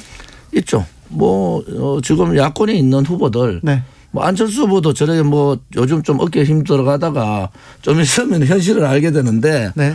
저 양반 맨날 시간을 놓치잖아요. 네. 적정한 시기를 자꾸 놓치는데 이번에는 안철수 후보가 좀 적극적으로 네. 야권 단일 후보 구도로 들어와야 될 거예요. 네. 이번에도 뭐 시기 놓치면 안 되니까 야권 단일 후보 말고는 답이 없다 이래 보는 거죠. 그렇습니까? 1719님께서 조원진 후보님도 후보 단일화 하십니까? 하신다면 누구랑 어떻게 윤 후보님이랑 하십니까? 저는 아무튼 국민의힘에 네. 4가지 전제 조건을 달아놨어요. 예. 그런 전제 조건이 받아지면은 저도 뭐 단일화 구도에 들어가겠죠. 네. 7305님께서 국민의힘과 국민의당 그리고 조원진 님이 합당하시면 이재명 제치지 않을까요? 이렇게 얘기합니다. 겨우 이길 겁니다. 그러면 겨우 이깁니까? 지면은 네. 뭐 5% 이상 질 거고 이기면은 겨우 이긴다. 아, 그래요? 다 합쳐도. 자, 그런데 어쨌거나 갈등을 어제 봉합하는 모습을 보여줬지 않습니까? 그러면 이제 앞으로는 이제 갈등이라는 게 사람 마음이 손잡고 포옹한다고 됩니까? 그 2시간 전에 사퇴하라고 별별 욕을 다 하고 있었는데 네. 마음으로 봉합이 안 됐죠. 단지 하나 국민이 이제 무서운 거지. 예. 왜냐하면 벼락을 때렸잖아요. 네. 너 까불지 마 이랬잖아요. 네. 그러니까 윤석열 후보나 이준석 대표나 이제 국민이 무섭구나 하는 걸 알았으니까 네. 조금 낫겠죠. 그전보다요. 싸우지는 않겠죠? 뭐 저끼리 술 마시면서 싸우겠지. 아, 그렇습니까? 노영민 전 대통령 실장이 야당이 박근혜 사면을 반대해서 못 해줬다 이런 주장을 했는데 저는 그럴 가능성이 높다고 봐요. 그래요? 아무튼 지금 황교안 당시 당대표가 발끈했잖아요. 네. 저는 뭐 개봐야 당대표, 원내대표, 사무총장, 정책과장, 최고위 예. 이 사람들 개봐야 10명 안짝 아닙니까? 네. 그중에 누가 있겠지. 네. 그거 밝혀야 되지. 밝혀야 됩니까? 밝히면은 뭐 정기 은퇴 정도가 아니고 회오리가 붑니다. 회오리가. 그래요? 이거 큰 변수가 될 것 같습니다. 엄청난 변수가 됩니다. 왜냐하면은 지금까지 많이 참아줬잖아요. 네. 근데 물론 뭐 노영민 실장의 노림수도 있다고 봐요. 그런데 그건 뭐 좌파에서 어떤 노림수를 쓰더라도 거기에 꼼짝 못하는 상황으로 했다 그러면은 그게 팩트면은 이건 사실이잖아요. 방법이 네. 없잖아. 네. 그래서 아마 이게 엄청난 영향을 미칠 거다. 네. 네. 뭐 박근혜 전 대통령한테 책상을 넣어주지도 않았었다 이런 얘기 그거는 맞는 얘기 아닙니까? 그건 하도 많이 들어가지고. 네. 아무튼 그때 황교안 대표가 약간 정신이 없었던가 봐. 그래요? 자기가 뭘 하려고 자꾸 생각하니까 눈에 보이는 게 없겠지. 그래서 황교안 전 대표는 대표 그 선거에 나왔을 때 박근혜 전 대통령이 좀 이건 아니다 이런 메시지를 보내기도 했죠. 아니 그보다는 아무튼 뭐 대통령이 탄핵 정국에서 그 대행이 뭐 시계 만들고 이러고 네. 또 그 아플 때 그 당시에는 누워 있질 못했다는 앉아 있는 게 아니고. 그렇죠. 그러니까 책상이 필요했던 거예요. 네. 앉아 있어야 되니까. 네. 그런데 뭐 파악이 됐는지 안 됐는지 그거는 두고 황교안 대표가 전 대표가 풀어야 될 일이다 이래 보는 거죠. 윤석열 후보에 대해서는 어떻게 생각하십니까? 박 전 대통령은? 좋은 감정이 있으면 사람이 인간이 아니겠지. 감정은 안 좋죠. 그렇다고 박 대통령이 뭐 이재명 후보를 지지해라 이래는 않을 거예요. 네. 단지 하나 윤석열 후보가 고민에 빠졌을 겁니다. 네. 제가 얘기하는 게 자꾸 사족 달지 마라. 앞에다가 소임기관의 공직자로서 그런 얘기 하지 말고 진솔되게 사과하는 게 네. 그게 다가가는 건데 아무튼 윤석열 후보가 끝까지 갈지 모르겠어요. 저는 뭐 그런 생각이 많이 듭니다. 대선을 끝까지 대선 레이스를 마치지 못한다는. 지금 단일 후보가 나오는 게 뭐 저는 얘기해요. 아니 정권 교체가 중요하냐 윤석열이 대통령 되는 게 중요하냐 이거 아니겠어요? 예. 그러면은 자유우파 국민들은 정권 교체가 중요하다 이거지. 거기에서 모든 답이 있잖아요. 자유우파 국민들이 야권의 단일 후보로 안철수 후보를 용인할 수 있을까요? 고민들 할 겁니다. 네. 뭐 저부터 지금 고민을 하니까 네. 안철수 후보는 아무튼 정체성에 문제가 있어요. 정체성에. 그래서 그 정체성에 대한 극복을 어떻게 할 거냐. 또 지금은 뭐 스포트라이트를 안 받으니까 그러니까 검증 들어가면은 네. 뭐 어떻게 돈 벌었지? 거기서부터 시작해서 많은 얘기들이 나오겠죠. 안철수 후보를 얘기하는데 자 윤석열 후보는 어제 이준석 대표도 야권의 유일한 후보는 윤석열이다 이렇게 얘기하던데. 그거는 저 생각이지. 국민 생각은 정권 교체를 위해서 윤석열이 말고 다른 사람이 정권 교체할 수 있다 그러면은 뭐 한 7, 80%는 거기 동의할 걸요. 이제 60일밖에 안 남았지 않습니까? 시기적으로. 그거는 뭐 정치는 네. 저는 선거도 많이 치러봤고 네. 국민의힘의 후보를 바꾸는 것은 3일만 하면 돼요. 그다음에 야권 단일 후보 내는 건 일주일만 하면 됩니다. 그래요? 뭐 그렇게 어려운 문제 아닙니다. 네. 단일화를 해야 다 모이면 1% 정도 이길 수 있다. 뭐 1, 2% 정도. 네, 잘하면 1%. 근데 그럼 어떻게 단일화를 언제쯤 해야 됩니까? 뭐 설 전에 네. 국민의힘의 윤석열의 프로테지 지지율이 이제 가장 변수잖아요. 네. 그러면 윤석열이 사퇴할 경우, 네. 사퇴 안 하고 버틸 경우, 네. 버티면은 바깥에 단일 후보를 만들어서 윤석열 지지보다 더 올라갈 가능성이 높아요. 바깥에 단일 후보 만들면은. 뭐 저도 그 범위에 들어갈 거고 예. 뭐 안도 들어가고 다 들어갈 텐데 그러면 어떻게 하겠어요? 같이 나가면은 무조건 떨어지는데 예. 그러면은 단일 후보 만들어야죠. 안철수 후보는 또 이렇게 단일화를 안 하고 완주를 해가지고 안철수 후보 그래 못합니다. 이번에 못합니까? 이번에 완주해가지고 또 지난번 같이 20몇 프로 받아가면 그래가 떨졌다. 네. 제가 지난번에 0.1%가 받았는데 분열했다고 난리인데 네. 안철수 후보 그래 가면요 정치는 고사하고 대한민국에 살기 힘들걸요. 아니 그래도 지난번에 그때는 네. 다른 정국이었잖아요. 아, 그래요? 탄핵 정국. 그렇습니다. 나령님께서 다른 건 동의하는데요.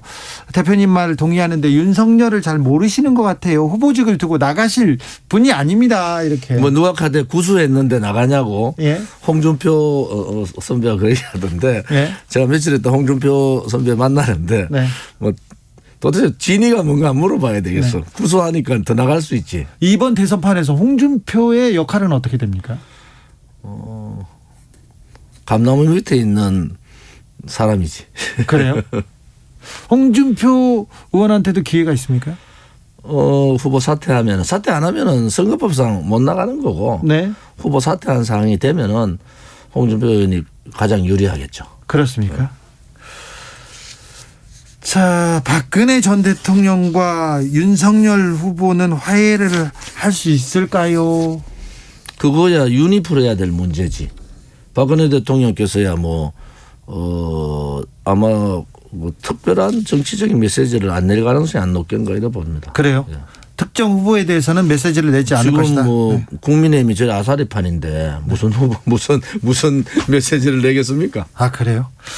대선 출마하셨습니다. 조원진 대표의 대선에서의 목표는 뭡니까? 당선이죠. 당선입니까? 네. 그다음에 정권 교체입니까? 정권 교체입니다. 네. 정권 교체고 박근혜 대통령이 아무튼 다른 생각이 가진 분들이 있어도 네. 저희들은 탄핵 무효 명예회복 네. 이 투쟁을 계속 해야 되고 지난 5년 전에 제가 출마했을 때는 저 혼자 다니면서도 이 탄핵에 부당하다 이런 얘기를 많이 했고요. 탄핵은 무효입니까? 저는 그래 봅니다. 근데 그러면 탄핵을 위해서 촛불을 든 시민들은요? 태극기가 더 많았어요. 태극기가 더 많았다고요? 예. 3월 1일 같은 경우는 한 300만 모였거든요.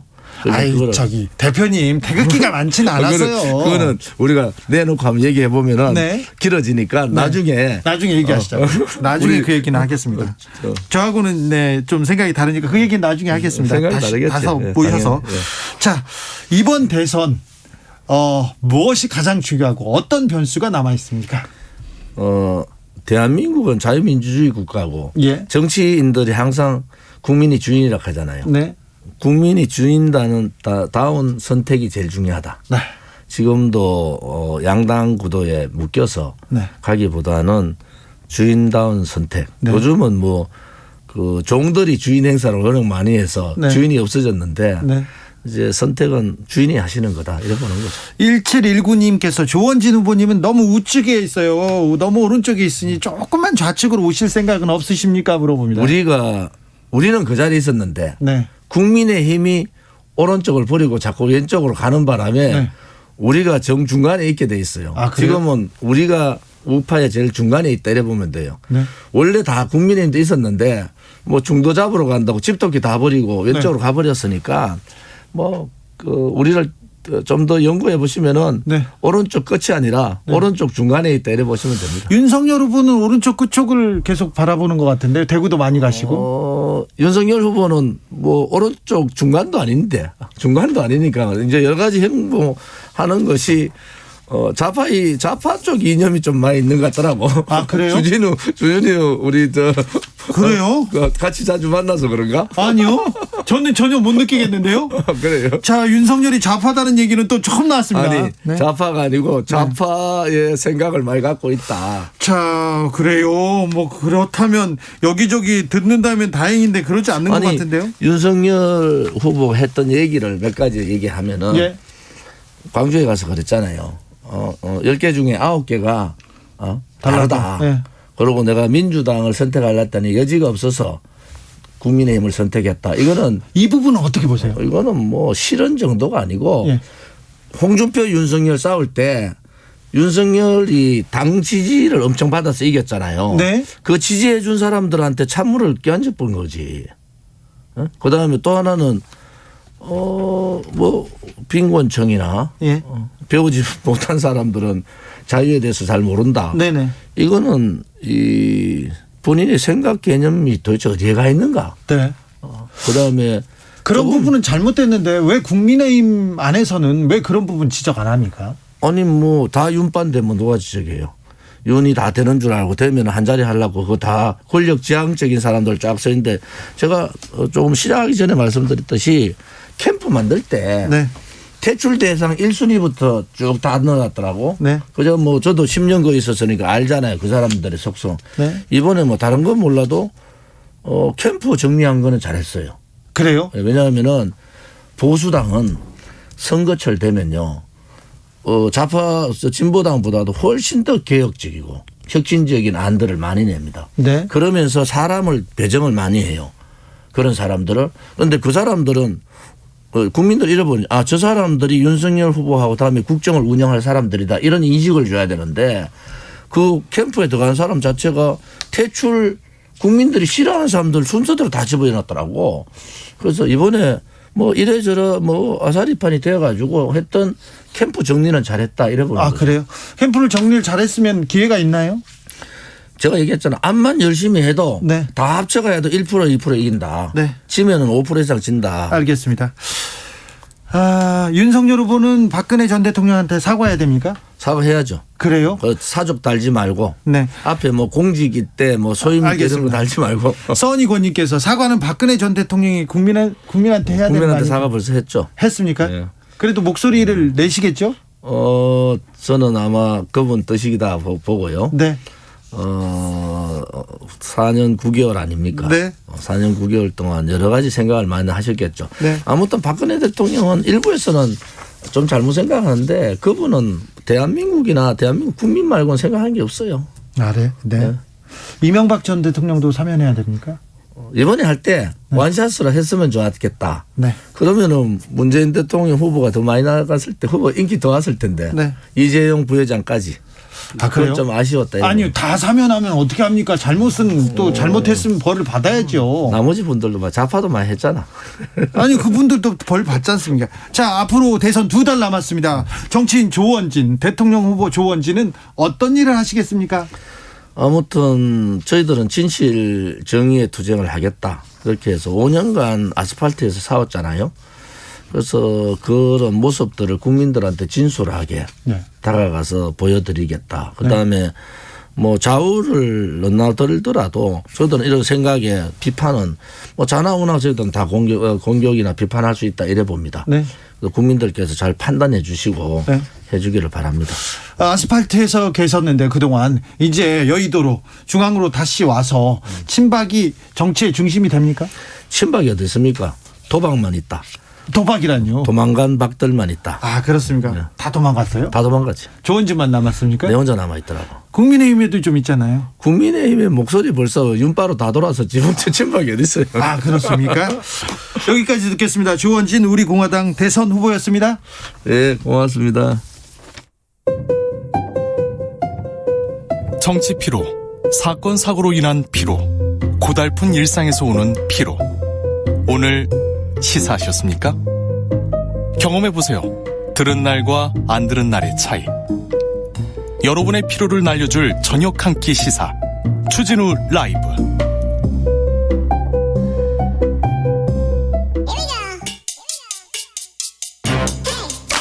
뉴스를 향한 진지한 고민, 기자들의 수다. 라이브 기자실을 찾은 오늘의 기자는 탐구하는 기자입니다. 미디어오늘 정철훈 기자, 어서 오세요. 안녕하세요. 새해 복 많이 받고 있습니까? 복 많이 받으십시오. 네, 받고 있어요? 받고 있습니다. 네, 잘했네. 잘했어요. 자, 어떤 얘기로 가볼까요? 새해 초부터 SBS에서 조작 논란이 일어난 방송이 하나 있었는데요. 예. 네, 조작은 이제 지난해 벌어졌죠. 리얼 축구 다큐로 유명한 SBS 예능 프로그램 골 때리는 그녀들. 진짜 이거 골 때리더라고요. 네, 그 골 때리는 조작 사건이 네. 벌어졌는데. 아니, 스포츠에서 조작을 하면 어떻게 해요? 그리고 네. 방송국에서 이런 조작을. 네, 또 굉장한 축구 팬으로 알고 있습니다. 네. 그래서 스포츠를 가지고 이렇게 이 스포츠맨십, 그리고 또 언론이 이러면 안 되잖아요. 예, 지난달 22일 방송이었는데요. 네. 방송 내용을 보면 3대 0으로 앞서가다 3대 2 그리고 4대 3 이렇게 막 승부가 예. 벌어지다가 드라마틱하게. 예, 그러다 6대 3으로 끝나는 경기였는데 네. 알고 보니 전반에 5대 0이었다는 거죠. 예. 예, 지금 이 해당 방송사 쪽에서 엊그제 5일 방송에서 이제 재차 사과문을 내고 뭐 쇄신안을 내기도 했지만 그리고 또 방송하더라고요. 예, 슬그머니 방송을 시작을 했는데 여전히 좀 여론이 안 좋은 것 같습니다. 아니, 그때 뛰던 선수들, 그리고 거기에 있던 코치들, 거기에서 해설하던 사람들, 그 방송 제작 다 거짓말이란 거 아니에요, 국민한테. 그렇죠. 이래서는 안 되죠. 네. 정말 어떻게 이런 일이, 정치권에서 너무 큰 뉴스가 있어서 그런데 이런 조작, 이런 언론이 어떻게 신뢰를 받겠습니까? 네, 뭐 대표적으로 시청자를 우롱했다. 예. 네, 비판을 피할 수 없을 것 같습니다. 네. 이거 참, 이거 감옥 갈 일이라고 이렇게 비판하는 사람들도 있습니다. 그런데 아무튼 사안의 중요성에 비해서는 그냥 이렇게 또 지나가고 또 방송을 하더라고요. 참. 예, 인기가 많은 만큼 실망도 큰 상황인데 네. 워낙 지금 대선 뉴스로 다 뒤덮이는 상황이라. 네. 자, 새해 첫 시간 기자들의 수다 가보겠습니다. 네, 뭐 새해에는 여지없이 이 언론사별로 이 신년사가 나오는데요. 왜 내는지는 몰라도 하더라고요. 왜 내는지는 잘 모르겠어요. 저는 또 방송사, 특별히 신문사마다 합니다. 예, 뭐 다 신년사를 내는데 뭐 MBC 사장의 경우는 올해 독립적인 공영방송 지배구조를 만들어야 된다. 이 부분 강조했었고 KBS 사장의 경우는 이 국민이 신뢰하지 않고 국민이 외면하는 KBS는 무의미하다 이러면서 신뢰를 강조했는데 신뢰를 되찾겠다고 했습니다. 제가 올해 주목한 신년사는 역시 조선일보 방상훈 사장의 신년사였습니다. 방상훈 사장 신년사는 좀 듣고 가야죠. 예, 조선일보는 지난해 언론 자유에 대한 온갖 공격에도 불구하고 언론 본연의 역할을 충실히 하며 할 말을 하는 신문의 전통을 이어갔다. 잠시만요. 뭐라고요? 할 말을 하는 신문. 네. 언론 자유에 대한 온갖 공격. 언론 본연의 역할을 충실히 했다고요? 네. 예. 올해 대통령 선거를 앞두고 국민을 상대로 한 포퓰리즘 공약과 출처불명의 가짜 뉴스가 쏟아지고 있다. 이 같은 혼란기에 언론으로서 새겨야 할 가치는 바로 조선일보의 사식인 정의 옹호와 불편 부당이다. 뭐라고요? 정의 옹호와 불편 부당입니다. 네, 알겠습니다. 네. 참고로 이게 뭐 다 동의할 수 있는 신년사 내용인데요. 아시겠지만 작년에 로이터 저널리즘에서 냈던 그 언론 뉴스 불신도를 보면 조선일보가 불신도 1위를 기록했습니다. 압도적 1위였는데 2위는 TV조선. 그래서 이런 부분들을 좀 방 사장께서 생각해 주십시오. 유념하시면서 네. 신년사를 한번 곱씹어 주시면 좋지 않을까. 예. 알겠습니다. 좀 대선 때도 좀 정의 옹호와 불편 부당 좀 생각해 주십시오. 자, 다음 어떤 뉴스로 가볼까요? 이제 새해가 되면서 연말 정산을 좀 해봤었는데요. 2021년 한 해 동안 이 방송사 메인 뉴스 시청자 누가 제일 많았는지 한번 확인을 해봤습니다. 네. 닐슨 코리아 수도권 기준으로 보면 KBS가 뭐 역시 제일 많았고요. 그 다음 SBS, MBC, TV조선, MBN, 채널A, JTBC 순이었습니다. 다시 한번 순서를 볼게요. KBS가 제일 많았고요. 네, 그다음 SBS네요. 그다음 MBC, JTBC는요? JTBC가 이제 메인 뉴스를 편성하는 방송사 중에서는 이제 최하위였고요. 손석희 사장이 떠나고 나서 계속 지금 순위가 추락하고 있습니다. 그리고 TV조선의 약진도 눈에 띕니다. 네, TV조선이 지상파 3사에 이어서 4위를 기록하고 있는데요. 네.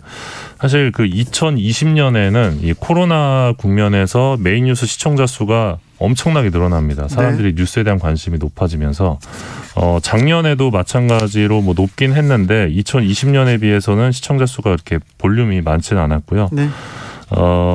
월 평균 시청자 수를 보면 KBS가 이제 수도권 기준으로 한 97만 명 정도를 기록을 했고요, 작년에. 네.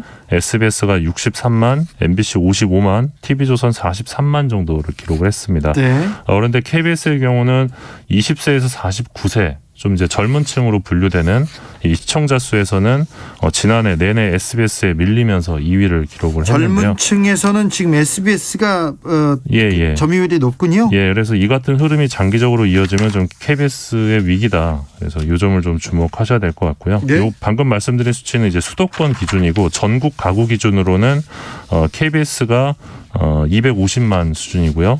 MBC가 125만, SBS가 110만, TV조선이 100만 수준의 시청자 수를 현재 보유하고 있습니다. 여기서도 TV조선의 약진이 눈에 띕니다. KBS 250만, MBC가 125만 수준이군요. 예. 자, 유튜브 채널 중에서는 어디가 제일 흥했습니까? 네, 아마 지금 라디오 듣고 계시는 분들도 유튜브로 라디오를 지금 보고 계시는 분들도 상당할 것 네. 같은데요. 유튜브를 통한 뉴스 이용이 늘어나면서 지금 방송사들의 유튜브 채널 경쟁 장난이 아닙니다. 네.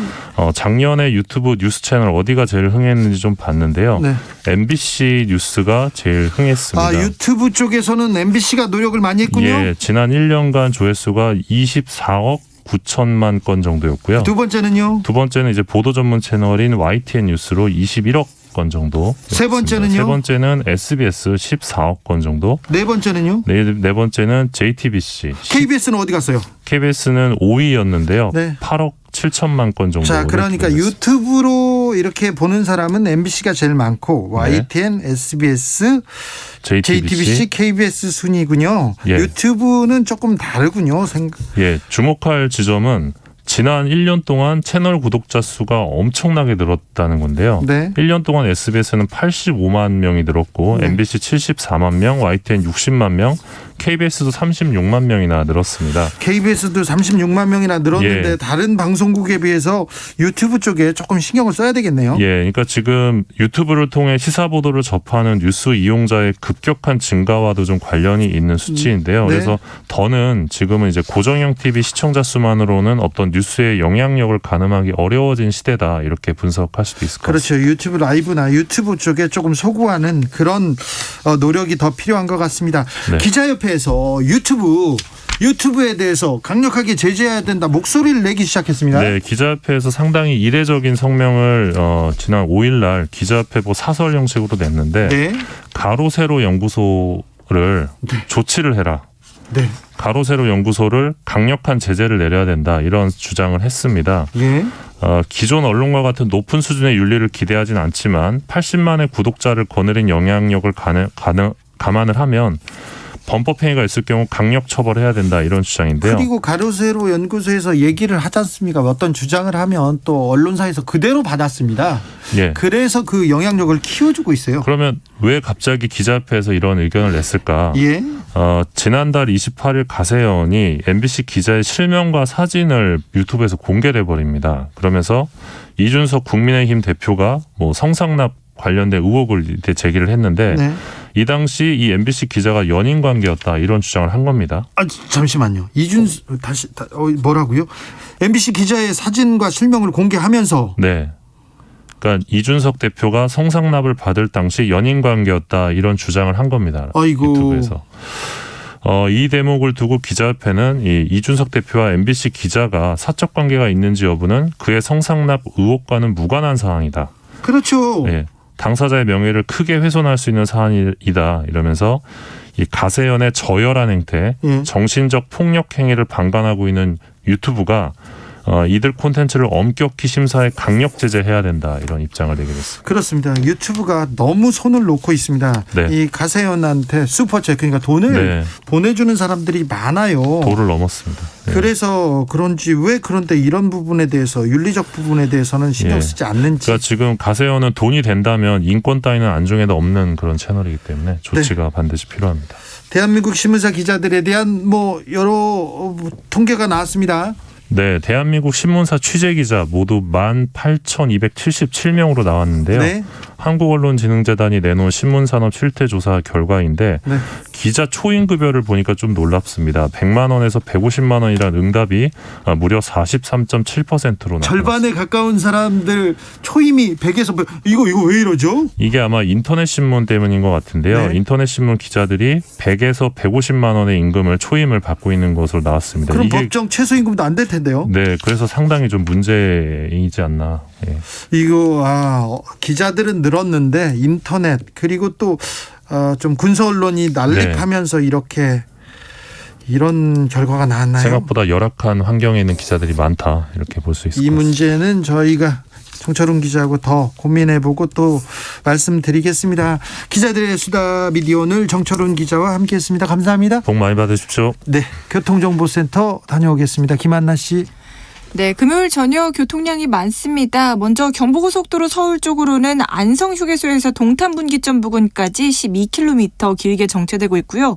이후로는 기흥동탄에서 수원까지 또 서울 요금소에서 판교 분기점까지 어렵고 다시 양재에서 반포나들목까지도 7km 정체되고 있습니다.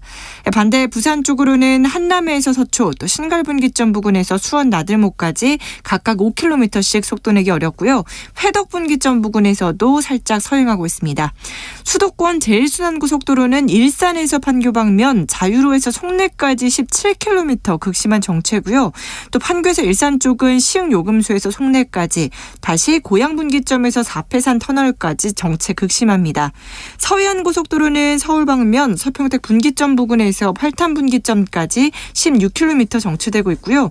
이후로도 비봉에서 팔곡 분기점 또 일찍 분기점에서 속도 떨어집니다. 또 여기 일찍 분기점 부근에서는 고장난 화물차까지 처리하고 있어서 도로가 혼잡합니다. KBS 교통정보센터였습니다.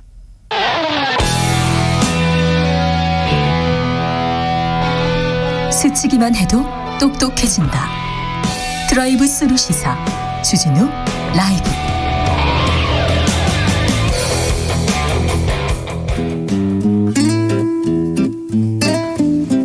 현실의 불이 꺼지고 영화의 막이 오릅니다. 영화보다 더 영화 같은 현실 시작합니다. 라이너의 시사회. 영화 전문 유튜버 라이너 어서 오세요. 네, 안녕하세요. 네, 새해에는 어떤 영화 보셨어요? 올해 첫 영화로는 예전에 제가 원래 좋아하던 월이라는 영화를 제가 되게 좋아하는데 그거를 자주 보는 편이어서 다시 보셨어요? 한 번 더 봤고요. 아, 월이 좋아하십니까? 네, 월이 좋아합니다. 네, 월이. 예. 네. 그리고 또 어떤 영화 보셨어요? 그다음에 최근에는 경관의 피라든지 이런 작품들 봤는데요. 네. 월이 좋았다. 예, 그렇습니다. 알겠습니다. 네. 라이너는 그렇습니다. 그러면 오늘은 어떤 얘기 해볼까요? 네, 이민년 새해가 밝았는데요. 첫 번째 올 첫 시사회 시간이라서 좀 어울리는 작품을 찾아야 될 것 같습니다. 네, 최근에 이제 요즘 사회 이슈가 대부분 다 대선에 집중돼 있다 보니까 좀 다른 부분을 소홀히 하는 것 같아서 이번에는 좀 특별하게 이 팬데믹 시대를 관통하는 영화가 있는 것 같아서 하나 가져와 봤습니다. 정확히는 TV 영화로 봐야 될 것 같은데요. 이게 데스2 2020. 데스2 2020요? 네, 우리로 치면은 가버려라 2020 이렇게 돼 있는 제목인데요. 그래서 2020년에 있었던 일을 되돌아보고 2021년 우리의 2021년은 어땠는지 요걸 한번 보려고 합니다. 그리고 제목부터 묵직합니다. 네, 요게 아마 데스2 2021도 이제 곧 한국에서도 공개될 것으로 예상이 됩니다. 그래요? 네. 시리즈네요. 네, 시리즈로 만들어지는 것 같아요. 네, 잘 만들었습니까? 일단 전 보면서 너무 이제 배꼽을 잡고 웃었고요. 예. 너무 재밌는 이야기이긴 합니다. 네. 어떤 영화죠? 네, 이 영화는 일단 블랙미러라고 네. 이 유명한 드라마 시리즈가 있습니다. 네. 블랙미러 팀이 만든 작품이고요. 사실 이 블랙미러 팀의 이야기가 재밌는 이유가 SF이기 때문이기도 하지만 어떤 인간의 어떤 문제 그리고 전달하려고 하는 사회적 문제 이런 것들을 잘 짚어내고 있기 때문인데요. 본질을 꼭꼭 꼬집습니까? 네, 본질을 꼬집는 그런 아주 흥미로운 소재들을 많이 사용하는데 이 데스투 시리즈, 가버러라 시리즈는요. 사회 비판, 특히 미국이라는 나라에 대한 비판, 그리고 영국식 농담, 이거를 잘 버무린 하나의 어떤 풍자입니다. 그러니까 이 시사 문제를 푸는 방법이 여러 방법이 있잖아요. 우리 이 주진우 라이브에서 하는 이런 시사도 좋은 방법이지만 풍자나 코미디도 되게 좋은 방법이라고 저는 생각을 합니다. 그래서 저도 이 영화를 보면서 이 풍자에 굉장히 놀라기도 하고요. 그리고 참 어떤 권력자들, 이 높은 자리에 있는 이런 위정자들을 이렇게 웃음거리로 만들고 그들을 끌어내리는 이런 여러 행위들이 오히려 그 사회가 좀 더 자유롭다는 뜻이 아닌가 이런 생각을 했습니다. 자, 풍자. 이 풍자가 이거 지나치고 그러면 촌스러워지는데 아주 지금 수준 높은 것 같아요. 벌써 기대가 되는데 자, 어떤 영화입니까? 가보겠습니다. 네, 이 영화는요. 그 페이크 다큐멘터리 장르입니다. 아, 그렇습니까? 네, 그래서 다큐멘터리 모습을 하고 있고 다큐멘터리처럼 행세를 하는데 전부 가짜입니다. 네, 다 그냥 연기군요. 네, 다 이제부터 여러분 이제부터 가짜입니다. 이러고서 이제 판을 깔아놓고 할 말 다 하겠다. 이런 뜻인데요. 예를 들면은 처음에 인터뷰로 처음으로 나오는 남자가 있어요. 그 언론인이고요. 기자고요. 대쉬 브라켓이란 남자입니다. 그 남자가 의자에 딱 앉는데 누가 봐도 사무엘 잭슨이에요. 사무엘 잭슨이 앉아서 사무엘 잭슨이 나오는 거예요? 네, 사무엘 잭슨이 자리에 앉아서 굉장히 뻔뻔하게 기자처럼 말을 하는 겁니다. 언론인 얘기를 하면서 이 프로그램의 취지가 이제 작년을 되돌아보는 행위다. 라고 하니까 도대체 그런 짓을 왜 하냐고 되물으면서 사무엘 잭슨 다운 말투로 얘기를 합니다. 그러니까 우리로 치면은 이제 영화배우 뭐 정우성 씨나 뭐 송강호 씨가 나와서 이제 정진우 기자입니다. 뭐 이렇게 하는 거랑 똑같은 거죠. 주진우 기자입니다. 우기는 거예요. 여기. 네, 그렇습니다. 그 다음에 이제 역사학자라고 테니슨 포스다 이러면서 역사학자가 나오는데 그 사람 얼굴 보면은 그냥 휴 그랜트고요. 얼굴 보면 얼굴이 그냥 다 그 유명 배우들이 나와서. 쟁쟁한 분들이 많이 나오네요. 네, 쟁쟁한 분들 많이 나오고요. 그래서 이런 그 원래 페이크 다큐라는 게 현실에 없는 사건에 대해서 이 그 전문가 행세를 하면서 진지한 얘기를 하기 마련인데 여기는 현실에 존재하는 사건들에 대해서 말도 안 되는 농담을 하기 시작합니다. 벌써 지금 기대가 되는데 영화 속으로 좀 더 들어가 보겠습니다. 네, 이 2020년의 사건들을 다루고 있는데요. 가장 중요한 사건은 역시 코로나19였습니다만 순서상으로는 1월에 호주 산불 얘기부터 시작을 하고요. 그 다음 뉴스가 이제 브렉시트. 그리고 영화 기생충의 오스카 수상에 대한 이야기가 영화에서 차근차근 나옵니다. 기생충이 그렇게 좀 문화적으로 충격을 던져줬어요. 네, 중요한 사건으로 이제 미국에서도 인식하고 있는 거죠. 그래서 이걸 보면서 올해 2022년을 사는 우리들한테도 의미가 있는 사건들이 있구나 이런 생각을 했어요.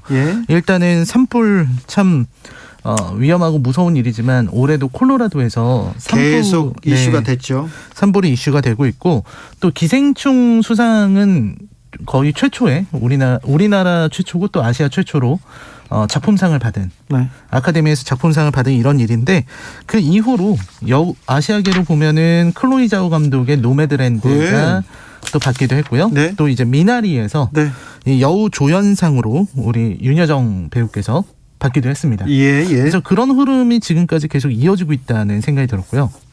그리고 풍자도 굉장히 많이 나옵니다. 그러니까 기생충을 어떻게 다루냐면 이제 아카데미 시상식에 대해서 어떻게 설명을 하냐면 이제 백인들을 위한 상이다.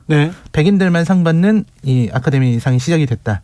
그래서 뭐 1917 같은 경우는 거기 나오는 백인들 숫자가 1917명이라는 뜻이다. 뭐 이런 식의 이제 풍자를 하기 시작합니다.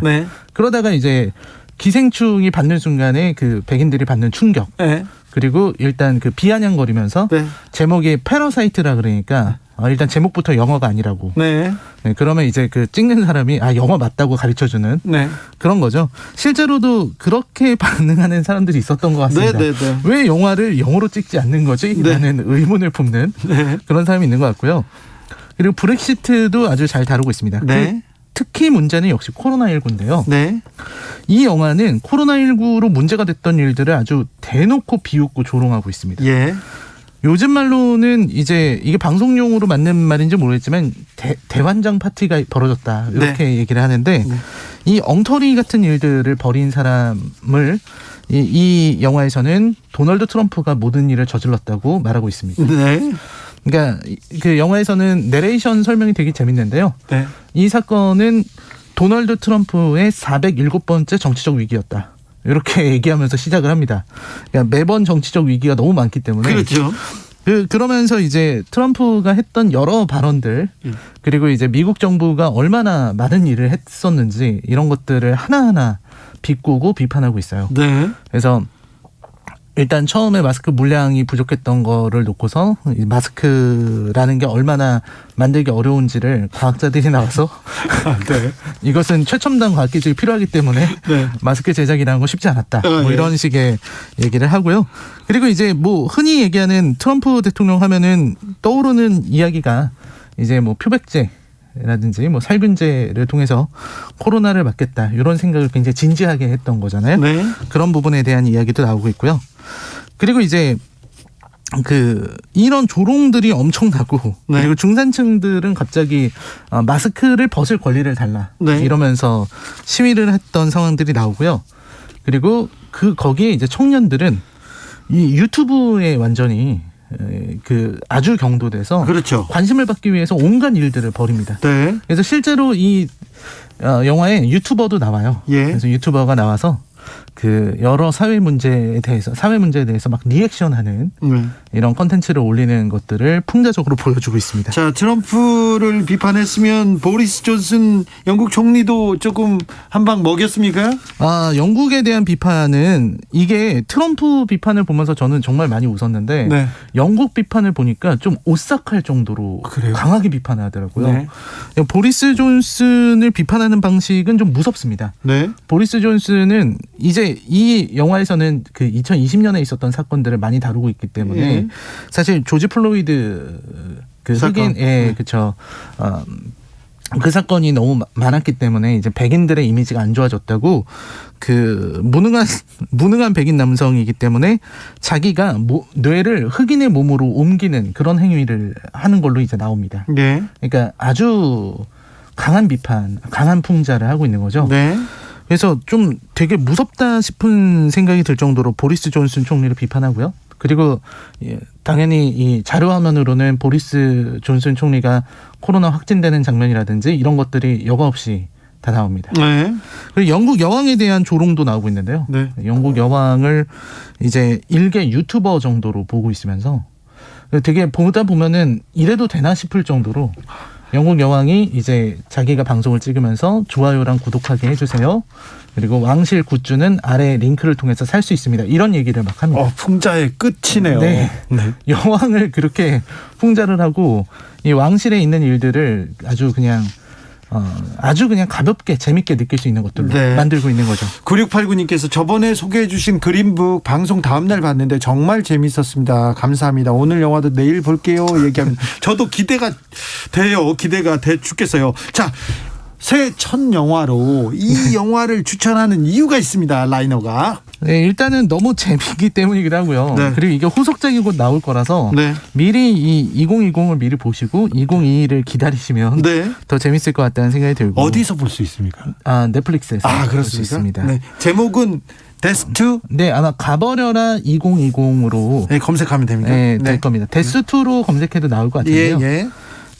그리고 이제 세상이 너무 각박해졌잖아요. 2021년에 코로나 때문에 많이 각박해졌다라는 생각이 드는데 사실 이런 어떤 웃음과 풍자로 한 해를 보내버리려고 하는 이런 컨텐츠가 나오는 이유가 더 나은 올해를 기다리는 마음 때문이다라는 생각이 전 좀 들었습니다. 여전히 우리 사회도 이 대선 때문에 너무 많은 이슈가 있고 네. 정치권에서 이상한 행동도 많이 일어나고 또 이런 유튜브에서 뭐 가짜 뉴스라든지 또 관심을 얻으려는 사람들의 어떤 과도한 행동 이런 것들이 계속 불합리한 일들이 계속되고 있는데 네. 하지만 우리가 이런 일들을 계속 돌아보면서 스스로 좀 더 나아지려는 노력을 계속하게 된다면 좀 더 즐거운 한 해를 맞이할 수 있지 않을까. 네. 이런 생각이 들어서 네, 새해 복 많이 받으시라는 의미에서 네, 지난 한 해를 보내버릴 수 있는 영화를 소개해드렸습니다. 기대됩니다. 천사 제이님께서 우리나라에서는 못 만들 영화네 얘기하는데 뭐 우리나라에서도 재밌게 만들 수 있죠. 우리나라에서도 이런 거 좀 나왔으면 좋겠습니다. 그렇습니다. 이 풍자가 가득한 페이크 다큐 나왔으면 좋겠습니다. 다큐멘터리들 나왔으면 좋겠는데요. 그런데요, 그 상대가 트럼프. 이 정도 돼야 또 이렇게 재밌게 만들 수 있거든요. 그렇죠. 네, 대상이. 0721님께서 듣는 월이 깜놀했어요. 자꾸 제 이름을 부르셔서 월이 씨군요. 월이 씨 죄송합니다.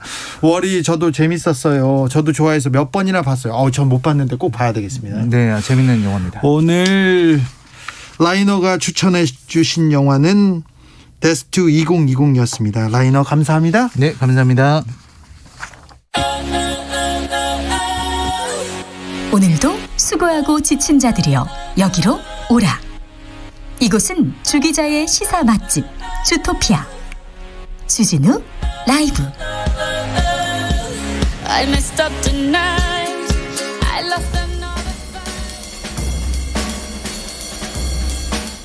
느낌 가는 대로 그냥 고른 뉴스 여의도 주필.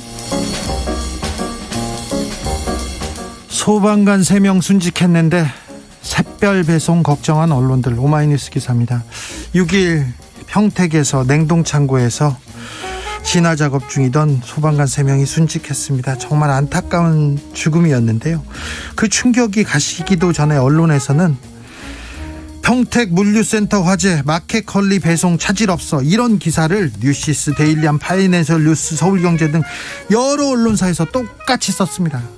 마켓컬리 배송 차질 없다고요. 그 기사를 지금 양심이라는 게 있습니다. 염치라는 게 좀 있습니다. 제발 좀 기업에 그 정보 전하는 거 다 좋습니다. 그래도 좀 상황을 좀 봐가면서 제발 올 한 해 부탁드릴게요. 언론에게.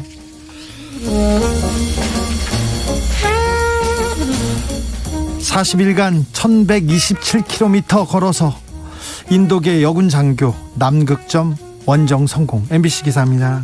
영하 40도 혹한의 날씨 1000km 넘는 거리를 혼자 걷습니다. 인도계 영국 한 육군 장교가 자신의 한계를 뛰어넘기 위해서 홀로 남극점 원정 도전해서 40여일 만에 성공했습니다.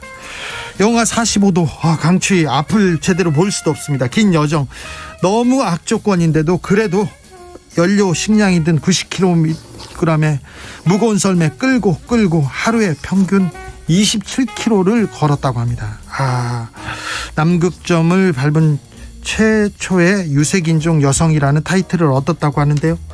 다른 사람들은 많이 추운데 왜 갔어? 다른 사람 보내지. 이런 사람도 있습니다. 그런데 도전하는 것만으로도 이미 절반은 성공이고요. 도전했습니다. 도전 아름답고 숭고하다고 해주고 싶습니다. 여러분한테 2022년 도전하는 한 해가 되기를 기원해 봅니다. 도전하는 것만으로도 이미 성공이라니까요. 네, 절반은요. 여러분의 도전을 기원합니다. 정인의 오르막길 들으면서 저는 여기서 인사드립니다. 돌발 퀴즈의 정답은 브라질이었습니다. 브라질. 저는 내일 오후 5시 5분 주진우 라이브 스페셜로 돌아옵니다. 지금까지 주진우였습니다. 이제 끈적이는 땀 거칠게 내쉬